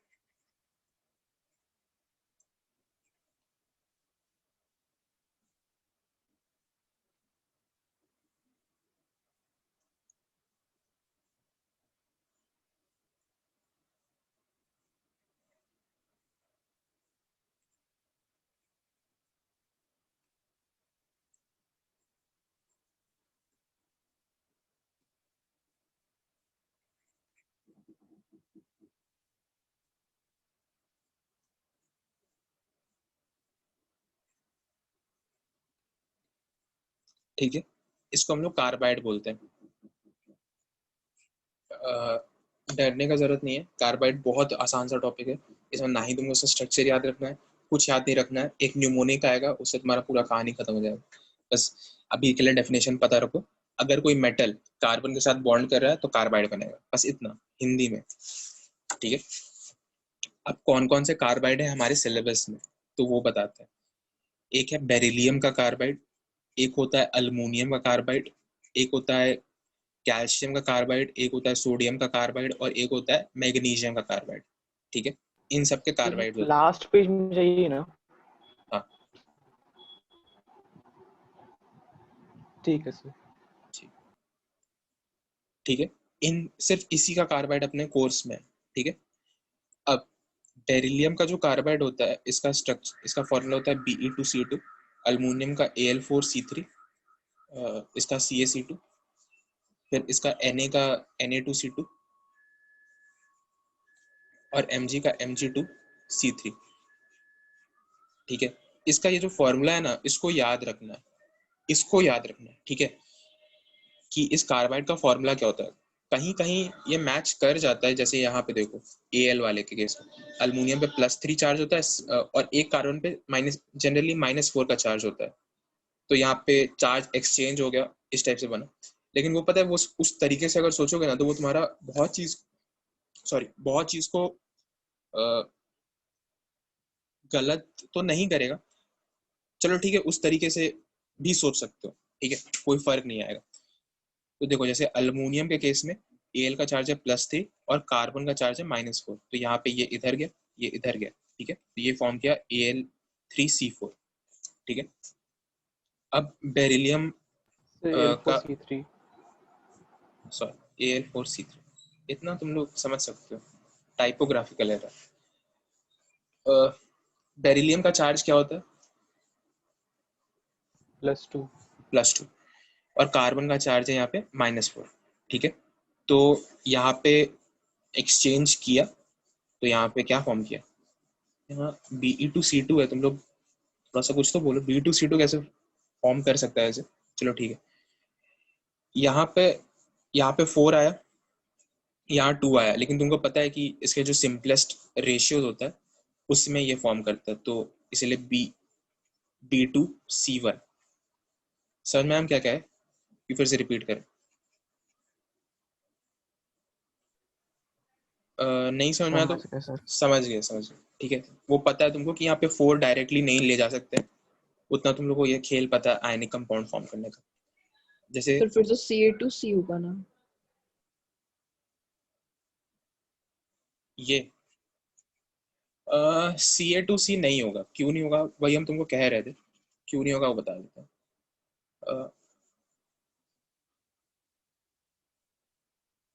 जो Ca होता है ना, ये बेसिकली C के साथ बॉन्ड नहीं करता है, ये C2 माइनस के साथ बॉन्ड करता है, ठीक है। इसका स्ट्रक्चर कुछ ऐसा होता है,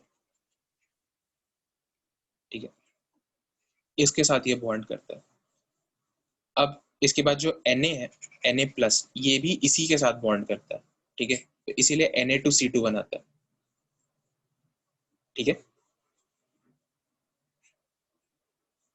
और जो Mg है उसमें भी ये खेल नहीं खेल सकते।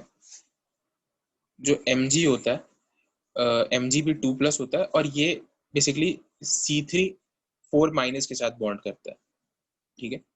C3 4- का स्ट्रक्चर कुछ ऐसा होता है।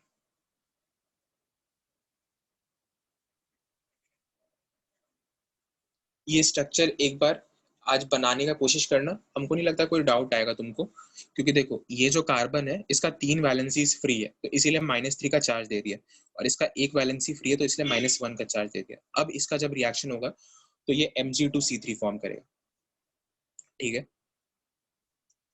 तो बेसिक का सा बात है कि तुमको ये सारे के सारे जो फॉर्मूले हैं स्ट्रक्चर्स के, इसको याद रखना है। मतलब ये जो मॉलिक्यूलर फॉर्मूला है, सिर्फ यहाँ पे 1 2 3 4 5 है, लेकिन जब तुम 12 में आओगे तुमको पता चलेगा इसका भी कोई ज्यादा काम नहीं होता है। इसके बाद जो बताएंगे उसका ज्यादा काम आएगा, लेकिन क्योंकि तुम लोग अभी लर्न कर रहे हो, सीख रहे हो चीजों को, तो इसलिए तुम इसको याद रखना, ठीक है, क्योंकि याद करने में कोई बुराई नहीं है। तो इस चीज को याद रखना, और एक चीज यहाँ पे ये भी याद रखना साथ साथ में, कि ये जो 2 कंपाउंड्स हैं इसमें C4- के साथ रिएक्शन हो रहा है, ये जो 2 कंपाउंड यहाँ पे C2 के साथ रिएक्शन हो रहा है, और ये जो कंपाउंड है यहाँ पे C3 4- के साथ रिएक्शन हो रहा है, ठीक है। तब तुम लोग को और थोड़ा सा अच्छा लगेगा, ठीक है। अब कुछ लोग को एक डाउट एक और आता है कि यहाँ पे जो C3 है ये इस टाइप से क्यों नहीं है। ये भी तो C3 हो गया, लेकिन 4- का और 4- का चार्ज भी बन जाता, लेकिन ये नहीं हो सकता है, क्योंकि ये जो C3 है ये बेसिकली जब इसका हमने हाइड्रोलिसिस कराया ना, तो इससे प्रोपाइन गैस निकली थी, ठीक है। ये हम तुमको एज साइंटिस्ट बता रहे हैं। जब एक साइंटिस्ट ने इसका रिएक्शन कराया तो इससे प्रोपाइन गैस निकली, और इससे पता चला कि ये चीज का पॉसिबल नहीं था, और यहाँ पे ये चीज ही बन रहा होगा, ठीक है। कोई दिक्कत नहीं ना? अगर कोई चीज लग रहा है कि फिर से रिपीट कर दें क्योंकि तुम्हारे लिए नया नया है, तो बोल दो, हम रिपीट कर देंगे, ठीक है। हाँ कहना है तो कहो कहो कुछ, नो सर। ठीक है। तो यहाँ पे ये जो चारों ये सारे कंपाउंड्स, इसका नाम तुम लोग याद कर लिया, थोड़ा सा लग रहा होगा, और इसी सीक्वेंस में याद करना है, ठीक है। अब देखो, अब इसका जब हाइड्रोलिसिस होता है, पहले हम लिख देते हैं, फिर तुमको उसका न्यूमोनिक बताएंगे।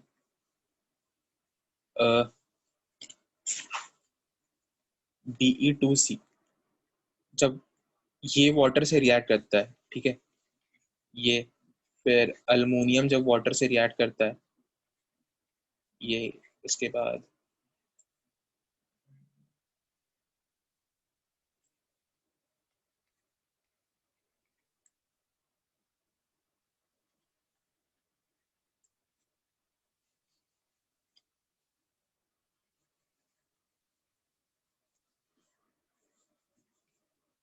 ठीक है, ये सब चीजें जब वाटर से रिएक्ट करती है तो ये क्या फॉर्म करेगा, इसका आंसर भी हम ये लिख देते हैं अभी।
ठीक है, ये फॉर्म करेगा, ये 3 प्रोडक्ट्स।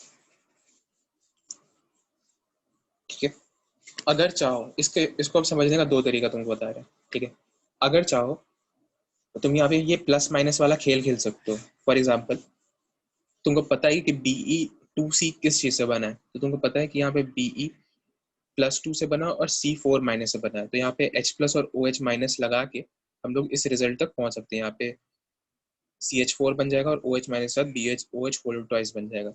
Al4C3 के साथ भी सेम फंडा पड़ेगा। जब CaC2 लेंगे तो हम लोग जानते हैं कि ये Ca2+ और C2 के साथ बना है। तुमको फिर से पता है कि क्या चीज फॉर्म हो रहा है।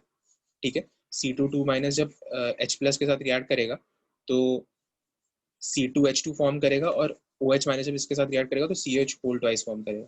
ठीक है, बिल्कुल इसी की तरीके से तुमको पता है Na+ और यहाँ पे भी C2 के साथ फॉर्म करता है। तुमको पता है फिर से एसिटिलीन फॉर्म करेगा और NaOH फॉर्म करेगा। फिर तुमको ये भी पता है कि जब Mg रिएक्ट करेगा, ठीक है, जब Mg रिएक्ट करेगा तब Mg3+ रहता है और यहाँ पे C3 रहता है। ठीक है, ये भी रिएक्ट करेगा तो ये चीज प्रोपाइन गैस दे देगा और यहाँ पे MgOH होल थ्राइस है। ठीक है, इतना तुमको समझ में आया। ये एक केस हुआ प्लस माइनस खेल का। प्लस माइनस खेल तुम लोग कब खेल पाओगे, जब तुमको ये चीज पता है, ये वाला चीज।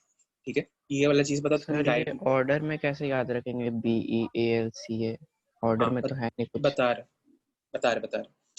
ठीक है, तो ये प्लस माइनस वाला खेल तो तुम लोग ऐसे खेल सकते हो। लेकिन अगर तुम लोग को प्लस माइनस वाला लॉजिक है, ठीक है, अपने को लॉजिक पता होना चाहिए। लॉजिक पता चल गया, अब इसको हम लोग लेकिन याद ऐसे रखेंगे।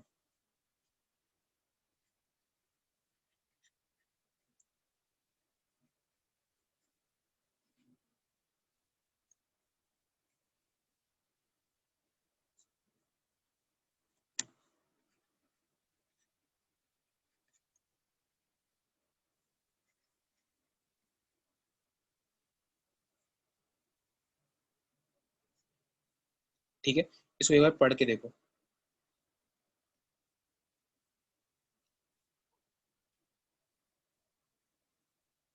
बैल माथे काना ऐसे मैगी पिए। ठीक है, एक बैल है जिसके सर पे एक काना बच्चा का मतलब समझते होगे कि एक आंख जिसका खराब होता है, वो बैठ के मैगी पी रहा है, मतलब मैगी का जो सूप होता है उसको पी रहा है। ठीक है, अब यहाँ पे बैल से BEAL, ठीक है, माथे से मीथेन CH4, ठीक है, काना CaNa, ठीक है, ऐसे से होता है एसिटिलीन। मैगी से मतलब होता है Mg, और पीए से होता है प्रोपाइलिन। प्रोपाइलिन नहीं, प्रोपाइन। ठीक है, इतना समझ में आया। अब तुमको लग रहा है काम तो खत्म हो गया, इतना आसान हो गया। ठीक है, ये इतना ही आसान हो चुका है। अब देखो, तुमको सीक्वेंस ही पता चल गया। BE और AL जब वाटर के साथ हाइड्रोलाइज करते हैं तो तुम्हारा CH4 रिलीज होता है। ठीक है, कहाँ गया, तुम्हारा CH4 रिलीज हो रहा है। बैल BE और AL के साथ जब रिएक्ट करा है तो CH4 रिलीज हो रहा है। काना के साथ रिएक्शन करा रहे हैं तो एसिटिलीन रिलीज हो रहा है और मैग्नीशियम के साथ प्रोपाइन रिलीज हो रहा है। ठीक है, तो बैल माथे काना ऐसे मैगी पिए। ठीक है, एसिटिलीन क्या है, C2H2 होता है। ठीक है, अगर एसिटिलीन गैस हमको कभी याद नहीं होता है जनरली, ठीक है, तो तुम लोग को एक उसके लिए स्टोरी बताते हैं। तुम लोग में से कोई मार्वल फैंस है? Yes sir. Yes sir. सबको ये। अब तुम लोग अगर मार्वल फैन हो तो तुमको ये पता होना चाहिए, मार्क 1 जब बना था तो उसमें से आग निकलता था, और उस आग को जलाने के लिए टोनी स्टार्क कौन सा फ्यूल का इस्तेमाल किया था? इतने भी बड़े फैन नहीं हो। मीथेन। नहीं, एसिटिलीन का। एसिटिलीन। हाँ, तुम उसको जाके सुनना आज नहीं, जब ये समय मिले। सर केव में बनाया था, ये याद है, अब क्या डाला था हाँ, ये याद नहीं है। केव ने बनाया था। जब वो उसको बोला था कि ठीक है हम बनाने के लिए तैयार हैं और सब सामान मंगवाने लगा था, तो बोला था मुझे 2 गैस की जरूरत है, या तो एसिटिलीन लाओ या प्रोपाइलीन लाओ। तो उसको एसिटिलीन मिला था। ठीक है, तो आयरन मैन मार्क 1 का जो फ्यूल था वो एसिटिलीन से जलता था। ठीक है, अब तुम लोग कभी नहीं भूल पाओगे, ठीक है। तो एसिटिलीन और ये क्या होता है, C2H2, ठीक है। अब तुम्हारा हाइड्रोलिसिस कार्बाइड से कितना आसान हो गया, ठीक है। ये बस तुमको ये याद होना चाहिए, बैल माते काना ऐसे मैगी पी, ऐसे हम लोग के पास बहुत सारे न्यूमोनिक्स है, बहुत सारी चीज बहुत आसानी से याद हो जाए, ठीक है। तो ये चीज तुमको याद हो गया। अब मजे के लिए क्या कर सकते हो, CH4 कैसे हो गया? माथे से मीथेन, अच्छा अच्छा। और मैगी से मैग्नीशियम, ठीक है, और PA से प्रोपाइन, और ऐसे से एसिटिलीन, ठीक है। अब तुम लोग मस्ती के लिए क्या कर सकते हो कि तुम लोग के जो फ्रेंड्स होंगे, सपोज यहाँ पे जिसको इनऑर्गेनिक केमिस्ट्री का भी हवा नहीं है, टाइम पास के लिए 2-3 क्वेश्चन दे दो और बोलो बताने के लिए, लेकिन ये सब न्यूमोनिक मत बताना, नहीं तो तुम्हारा मेरा पढ़ाना वेस्ट हो जाएगा, ठीक है। ऐसा नहीं होता है कि नॉलेज इज फ्री, सबको बांट दो, ठीक है। अपने तक सीमित रखो, क्योंकि एक चीज हमको बताते, जब हम क्लास 12 पास करके निकल गए थे ना, तो हमको कार्बाइड से हवा भी नहीं था कि कार्बाइड होता क्या है। 12 तुम्हारा जो 1 साल निकल जाएगा ना, तुम्हारे जो भी मतलब बाकी बच्चे होंगे ना, उनको हवा भी नहीं होगा कार्बाइड होता है क्या, कार्बाइड का हाइड्रोलिसिस भी होता है और ऐसे ऐसे गैस भी निकलता है, ठीक है। ये सब चीज किसी को पता भी नहीं होता है, तो इसीलिए अपने तक रखो, अपना रैंक इंप्रूव करने का काम करो, थोड़ा सेल्फिश बन जाओ, ठीक है। तो इसीलिए 1-2 क्वेश्चन पूछ सकते हो, और लेकिन उनको आंसर मत बताना कभी, ठीक है। तो ये कर सकते हो। और वो लोग भी तो वही है, गूगल कर लेगा तू। गूगल कर लेगा, लेकिन गूगल से याद कितना दिन तक रख पाएगा, ऐसा इनऑर्गेनिक केमिस्ट्री बहुत बड़ा ज्ञान का कुआं है, ठीक है। ऐसे हम लोग बहुत सारे चीज को याद करना है ना। चलो ठीक है, एक और तुम लोग को अभी न्यूमोनिक है उसको बता देते हैं, तुम्हारा ग्रुप 18 भी साथ साथ पैरेलली में खत्म हो जाएगा, तुमको पता भी नहीं चलेगा, ठीक है।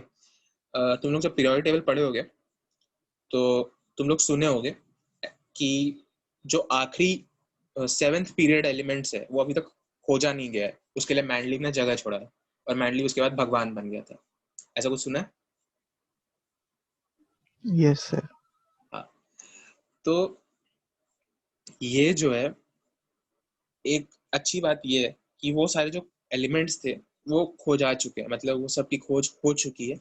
और इंटरेस्टिंग बात ये है कि वो सब की खोज एक ही लैबोरेटरी ने की है, रशिया में एक पर्टिकुलर लैबोरेटरी ने की है, और आज नहीं की है, अभी से 10-12 साल पहले 2003 के अराउंड वो सारे के सारे एलिमेंट्स खोजे जा चुके हैं, लेकिन उसको उस समय पब्लिक नहीं किया गया था। उसके 1-2 साल के बाद, मतलब 2005 के समय के अराउंड, उसको बता दिया गया था कि हमने ऐसा खोज लिया है, और वो सारे के सारे एलिमेंट्स खोजे जा चुके हैं, ठीक है।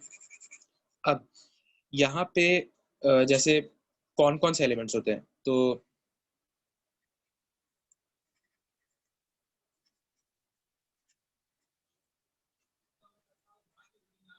ठीक है, इतना तुम लोग को याद है ना कि याद करवाना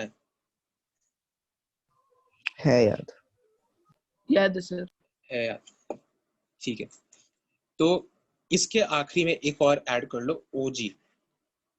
इसका नाम बहुत कॉम्प्लेक्स होता है, ठीक है, ऑर्गेनिज्म। चलो किसी को पता भी है, ठीक है। तो ये खोजा जा चुका है, और इसी तरीके से बाकी सारे पीरियड्स भर चुके हैं, मतलब मैक्सिमम चीजें भर चुकी है। तो इसको हम लोग OG सिंबल की तरह ही यूज करेंगे। जेई में हो सकता है कॉम्प्रिहेंशन के टाइप से पूछ ले, ठीक है। तो ग्रुप 18 में एक सीक्वेंस आता है, एटमॉस्फियरिक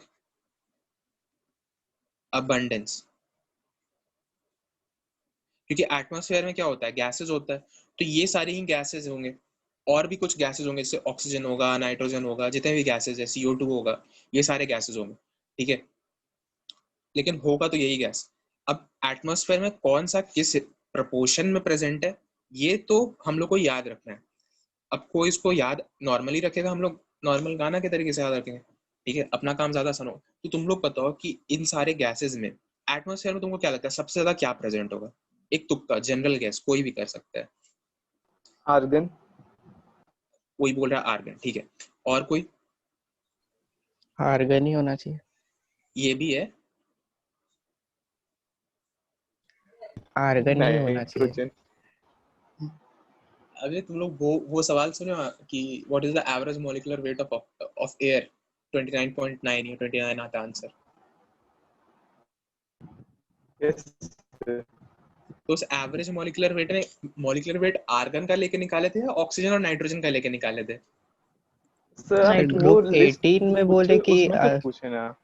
नहीं हम टोटल में पूछे, इसलिए तो उसको बार बार सर्कल कर रहे हैं कि हम बोले टोट सब में मिला के नाइट्रोजन। नाइट्रोजन। हाँ, फिर इसके बाद आता है ऑक्सीजन। ठीक है, तुमको पता है कि जनरली जो मैक्सिमम जनता जानता है कि नाइट्रोजन कितना प्रेजेंट है, तो नाइट्रोजन हमारे पास प्रेजेंट है 70% और ऑक्सीजन प्रेजेंट है 20%। इसको लोग अपने मन से ऊपर नीचे कर देते, कोई इसको 80% और 20% भी कर देते हैं। इस सर तरीके से 78 79 बोलते हैं ना। देखो, जब तुम लोग ज्यादा सिंपलिसिटी के लिए क्वेश्चन सॉल्व करोगे तो 70-30 कर लोगे, उससे कैलकुलेशन सिंपल हो जाता है। ठीक है, जब गैसियस स्टेट का चैप्टर अगर पढ़े हो तो तुम लोग देखे होगे कि डाल्टन्स लॉ में या कोई भी क्वेश्चन बनाते समय जनरली 70-30 खेल लेते हैं। ठीक है, वो सामने वाले के मन पे होता है। ऐसे तो तुम सही बोल रहे हो, 79 और 21। ठीक है, ये परसेंटेज बुक्स में मिल जाता है। ठीक है, लेकिन ये भी परसेंटेज असली परसेंटेज नहीं है। ठीक है, तो यहाँ पे हम लोग एटमॉस्फेरिक अबंडेंस का ऑर्डर डिसाइड कर रहे हैं। अच्छा, इन सब में से तुम लोग आर्गन क्यों बोल रहे हो, पहले ये बताओ। सर ये ग्रुप 18 एलिमेंट्स में तो आर्गन ही होना चाहिए ना सबसे ज्यादा, क्यों? क्योंकि हम लोग पढ़ते हैं जब मतलब जब डिस्ट्रीब्यूशन बचपन तो में पढ़े थे उसमें 1% जो आता था उसमें CO2 आर्गन लिखा रहता था। हाँ उसमें रहता था। अच्छा अच्छा अच्छा अच्छा, चलो ठीक है, चलो अच्छी बात है, कुछ पता है। देखो, सबसे ज्यादा होता है नाइट्रोजन, फिर आता है ऑक्सीजन, फिर आता है आर्गन, फिर आता है नियॉन, फिर आता है हीलियम, फिर आता है क्रिप्टन, फिर आता है जेनॉन, फिर आता है ओजी। ठीक है, ये होता है, ये इतना सीक्वेंस में चलता है। और जो CO2 होता है ये बहुत नेग्लिजिबल अमाउंट में ऑक्सीजन एयर में प्रेजेंट होता है, 0.03% के अबाउट ये प्रेजेंट होता है। जो नाइट्रोजन हमारे पास एयर में प्रेजेंट होता है ये होता है बेसिकली 79%, और जो ऑक्सीजन होता है ये ऑलमोस्ट होता है 20%। तो अपने पास 99% कंप्लीट हो गया। अब जो 1% होता है इसमें ये सारे के सारे यहाँ पे आते हैं, और उसमें भी आर्गन ही बहुत ज्यादा क्वांटिटी में प्रेजेंट होता है। मान लो कि 0.9% आर्गन ही प्रेजेंट है, बाकी सब बहुत कम अमाउंट में प्रेजेंट है। ठीक है, तो अब हम लोग को इसको याद रखना है, क्योंकि तुमको चलो आर्गन पता है, अच्छी बात है। यहाँ पे एक एलिमेंट मिस हो गया।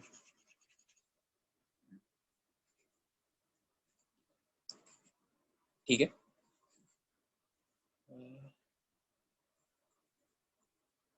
ठीक है, तो ये है पूरा सीक्वेंस। तो इस टाइप से ये पूरा फॉर्म हो रहा है। तुमको पता है रैंडम रेडियो एक्टिव है, एटमॉस्फेयर में नहीं मिलेगा, लेकिन इसको चलो थोड़ा सा सिंप्लीफाई और करते हैं।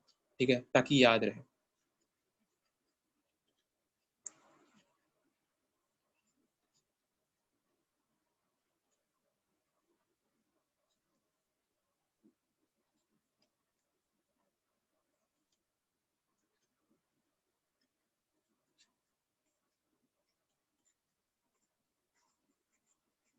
ठीक है, इसको एक बार एक दो बार अपने मन में पढ़ना।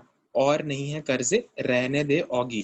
ठीक है, और नहीं है कर्जे रहने दे औगी, तो इससे क्या आया हमारे पास, और नहीं है कर्जे रहने दो औगी। ठीक है, तो हमारे पास यहाँ पे ये पूरा सीक्वेंस आ गया ये लिखने का। ये जो दो है ये ब्रैकेट में, और ये जो जे है ये भी ब्रैकेट में। ठीक है, मतलब ये एक लाइन को कंप्लीट करने के लिए जो यूज आता है, लेकिन उसका तुम लोग को तो इतना तो समझ ही जाते हो कैसे मिलाना है। ठीक है, वो हम लोग को पता है। ठीक है, तो और नहीं है कर्जे रहने दो औगी, और नाइट्रोजन और ऑक्सीजन का तो तुमको याद ही है, तो हम तो इसको ऐसे ही याद रखते हैं। ये नाइट्रोजन ऑक्सीजन लिख लिया, फिर और नहीं है कर कर्जे रहने दो औगी। ठीक है, ये सिर्फ एटमॉस्फेरिक जे से अबंडेंस का एक्स ही है क्या? हाँ, कर कर्जे, हाँ जे से एक्स ही है, सॉरी कहाँ गया, यहाँ हम लिखे थे शायद, हाँ लिखे हैं। ठीक है, और नहीं है कर्जे रहने दो आगे। ठीक है, तो यहाँ पे ये चीज तुम लोग लिख लिया। अब इस चीज का इंपॉर्टेंस ये होता है कि तुमको सब चीज पता है। अब तुम्हारे से कुछ इस टाइप का क्वेश्चन पूछा जाएगा जेई मेंस में, पर्टिकुलरली जेई मेंस में पूछा जाएगा या जेई एडवांस के मल्टी करेक्ट के किसी ऑप्शन में पूछा जाएगा। क्या तुमसे पूछा जाएगा कि which of the following is the most abundant gas in the atmosphere, तुम्हारा आंसर होगा नाइट्रोजन। तुमसे पूछा जाएगा which of the following is the most abundant noble gas in the atmosphere, तुम्हारा आंसर होगा argon. which of the following is the least abundant natural gas in atmosphere, तुम्हारा answer होगा ओजी। ओजी नहीं दिया तो रैंडन, या फिर रैंडन भी नहीं दिया है तो तुमको पता है जेनॉन होगा अपना आंसर। ठीक है, तो इस सीक्वेंस से तुमको सारे का परसेंटेज पता है, मतलब परसेंटेज नहीं, सबका सीक्वेंस पता है, तो तुम्हारा इससे अपना काम चल रहा है। तुम सोचेगा 99% of atmosphere is filled with which type of gases, तुमको ये भी पता है। ठीक है, अब तुमको कुछ राहत मिला होगा, मिला? Yes sir. अभी तुम लोग को नहीं पता चल रहा, बाद में पता चलेगा। अभी तो नहीं, लेकिन 2 साल के बाद सब पता चलेगा। ठीक है, जब तुम्हारा ये चीज हो चुका होगा, तुम्हारे फ्रेंड्स का नहीं हो पाया होगा। ठीक है, तो इसलिए इस चीज को याद रखना। तो अभी के लिए क्लास एंड करते हैं, क्योंकि मेरा अगला क्लास बहुत जल्दी स्टार्ट होने वाला है। तो तुम लोगों को बहुत छोटा सा फीडबैक लेंगे, तुमको क्लास कैसा लगा, और कुछ नहीं समझ में आया, समझ में आया, जो भी हुआ बता दो, एक एक करके जल्दी जल्दी। अरविंद कुमार शर्मा, सही है। सही। अनूप, अच्छा लगा सर। ठीक। ज्योत्सना, मजा आया सर। ठीक। आदित्य, अच्छा लगा सर। ठीक है। मेरा टेलीग्राम पे हाँ कुछ बोलना है और नहीं बोलना है। हम लोग अगर वैसे वीक में क्लासरूम एक का ही बार मिलेंगे, ज्यादा तुम लोग से मिलना नहीं हो पाएगा, लेकिन जब भी मिलेंगे हम लोग बहुत सारा मैक्सिमम पोर्शन तुम्हारा कवर हो जाएगा। ठीक है, मेरा टेलीग्राम पे नंबर तुम्हारे पास, टेलीग्राम का अकाउंट तुम लोग के साथ शेयर्ड है। कोई चीज पूछना हो उस पर टेक्स्ट कर देना, हम तुमको उस पर आंसर दे देंगे। व्हाट्सएप पे बहुत सारा मैसेज होता है, इसलिए अभी तुम्हारे साथ शेयर नहीं कर रहे हैं, बाद में कभी शेयर कर देंगे। ठीक है, फेसबुक पे भी पूछ सकते हो अगर चाहो तो, अगर हो तो, हम ही कम खोलते हैं उसको। टेलीग्राम पे पूछ लो। ठीक है, और तुम लोग का मॉड्यूल कुछ मिला है तुम लोग को? नहीं सर, अभी तक तो नहीं मिल रहा है। ठीक है, क्योंकि हमको भी नहीं मिला। तो तुम लोग का जब मॉड्यूल मिलेगा तो हम तुमको उसी से क्वेश्चंस मार्क करवा देंगे, या कुछ क्वेश्चंस हम क्लास में डिस्कस करने के फॉर्म में ले लेंगे। तुम लोग का जो काम है वो तुमको हम बता रहे हैं। ठीक है, होमवर्क के लिए देखो, इनऑर्गेनिक केमिस्ट्री ना मेरे नोट से बाहर जो हम तुमको नोट्स भेजेंगे, उससे आज तक जे एडवांस में कोई सवाल ना ही आया है, ना ही आने वाले 2-3 साल में कुछ आएगा। ठीक है, तो मैक्सिमम सवाल उसी से आएगा, plus NCERT is the source. जेडीली कोई खरीदा है तो उसको रद्दी के भाव भेज दो, या अपने बेस्ट फ्रेंड को गिफ्ट कर दो, जिसका रैंक बिगड़वाना उसको जेडीली गिफ्ट कर दो। ठीक है, तो एनसीईआरटी इज द सोर्स और the notes is the source, और जो हम बता रहे हैं that is the source for clearing J advance. इसके अलावा कोई और थर्ड पार्टी सोर्स नहीं है। एनसीईआरटी में तुम लोग क्या करोगे, आज एस ब्लॉक खोलोगे, एस ब्लॉक में से कार्बाइड्स को रीड करोगे। ठीक है, कार्बाइड्स को रीड करिए, नंबर 1। नंबर 2, तुम लोग ग्रुप 18 खोलोगे, पी ब्लॉक का क्लास 12 में दिया हुआ है। ठीक है, ग्रुप 18 खोलोगे, उसमें सबसे पहले जेनॉन के रिएक्शंस को देखोगे। ठीक है, जेनॉन के रिएक्शंस को, और भी कुछ रिएक्शंस है हाइड्रोलाइसिस वाले देखना। ठीक है, उसके बाद ये एटमॉस्फेरिक अबंडेंस के बारे में थोड़ा सा रीड करना। ठीक है, और ग्रुप 18 का एक ओवरऑल आइडिया लेना, क्योंकि ग्रुप 18 जी एडवांस के पॉइंट ऑफ व्यू से बहुत ज्यादा इंपॉर्टेंट है। अगर तुम्हारे पास होपफुली एनसीईआरटी है, नहीं है तो खरीद लेना, आज ही जाके खरीदना, क्योंकि हम नेक्स्ट वीक तक इतना तुमको पढ़ना है, आज ही नहीं पढ़ना है, नेक्स्ट वीक तक पढ़ना है, नेक्स्ट संडे तक पढ़ना है। और इतना काम करके रखो। ठीक है, बाकी हम लोग फिर हाइड्रोलाइसिस अभी तुम्हारा कंप्लीट नहीं हुआ है, हाइड्रोलाइसिस में भी बहुत सारा चीज़ें, क्योंकि ये बहुत मेजर पोर्शन को कंस्टिट्यूट करेगा तुम्हारा, इसलिए हाइड्रोलाइसिस को नेक्स्ट क्लास में पिक करेंगे, और इसी तरीके से उसके साइड जितने भी चीज़ें हैं उसको हम लोग कवर करेंगे। चलो ठीक है, तो मिलते हैं अगले क्लास में, तब तक के लिए गुड बाय।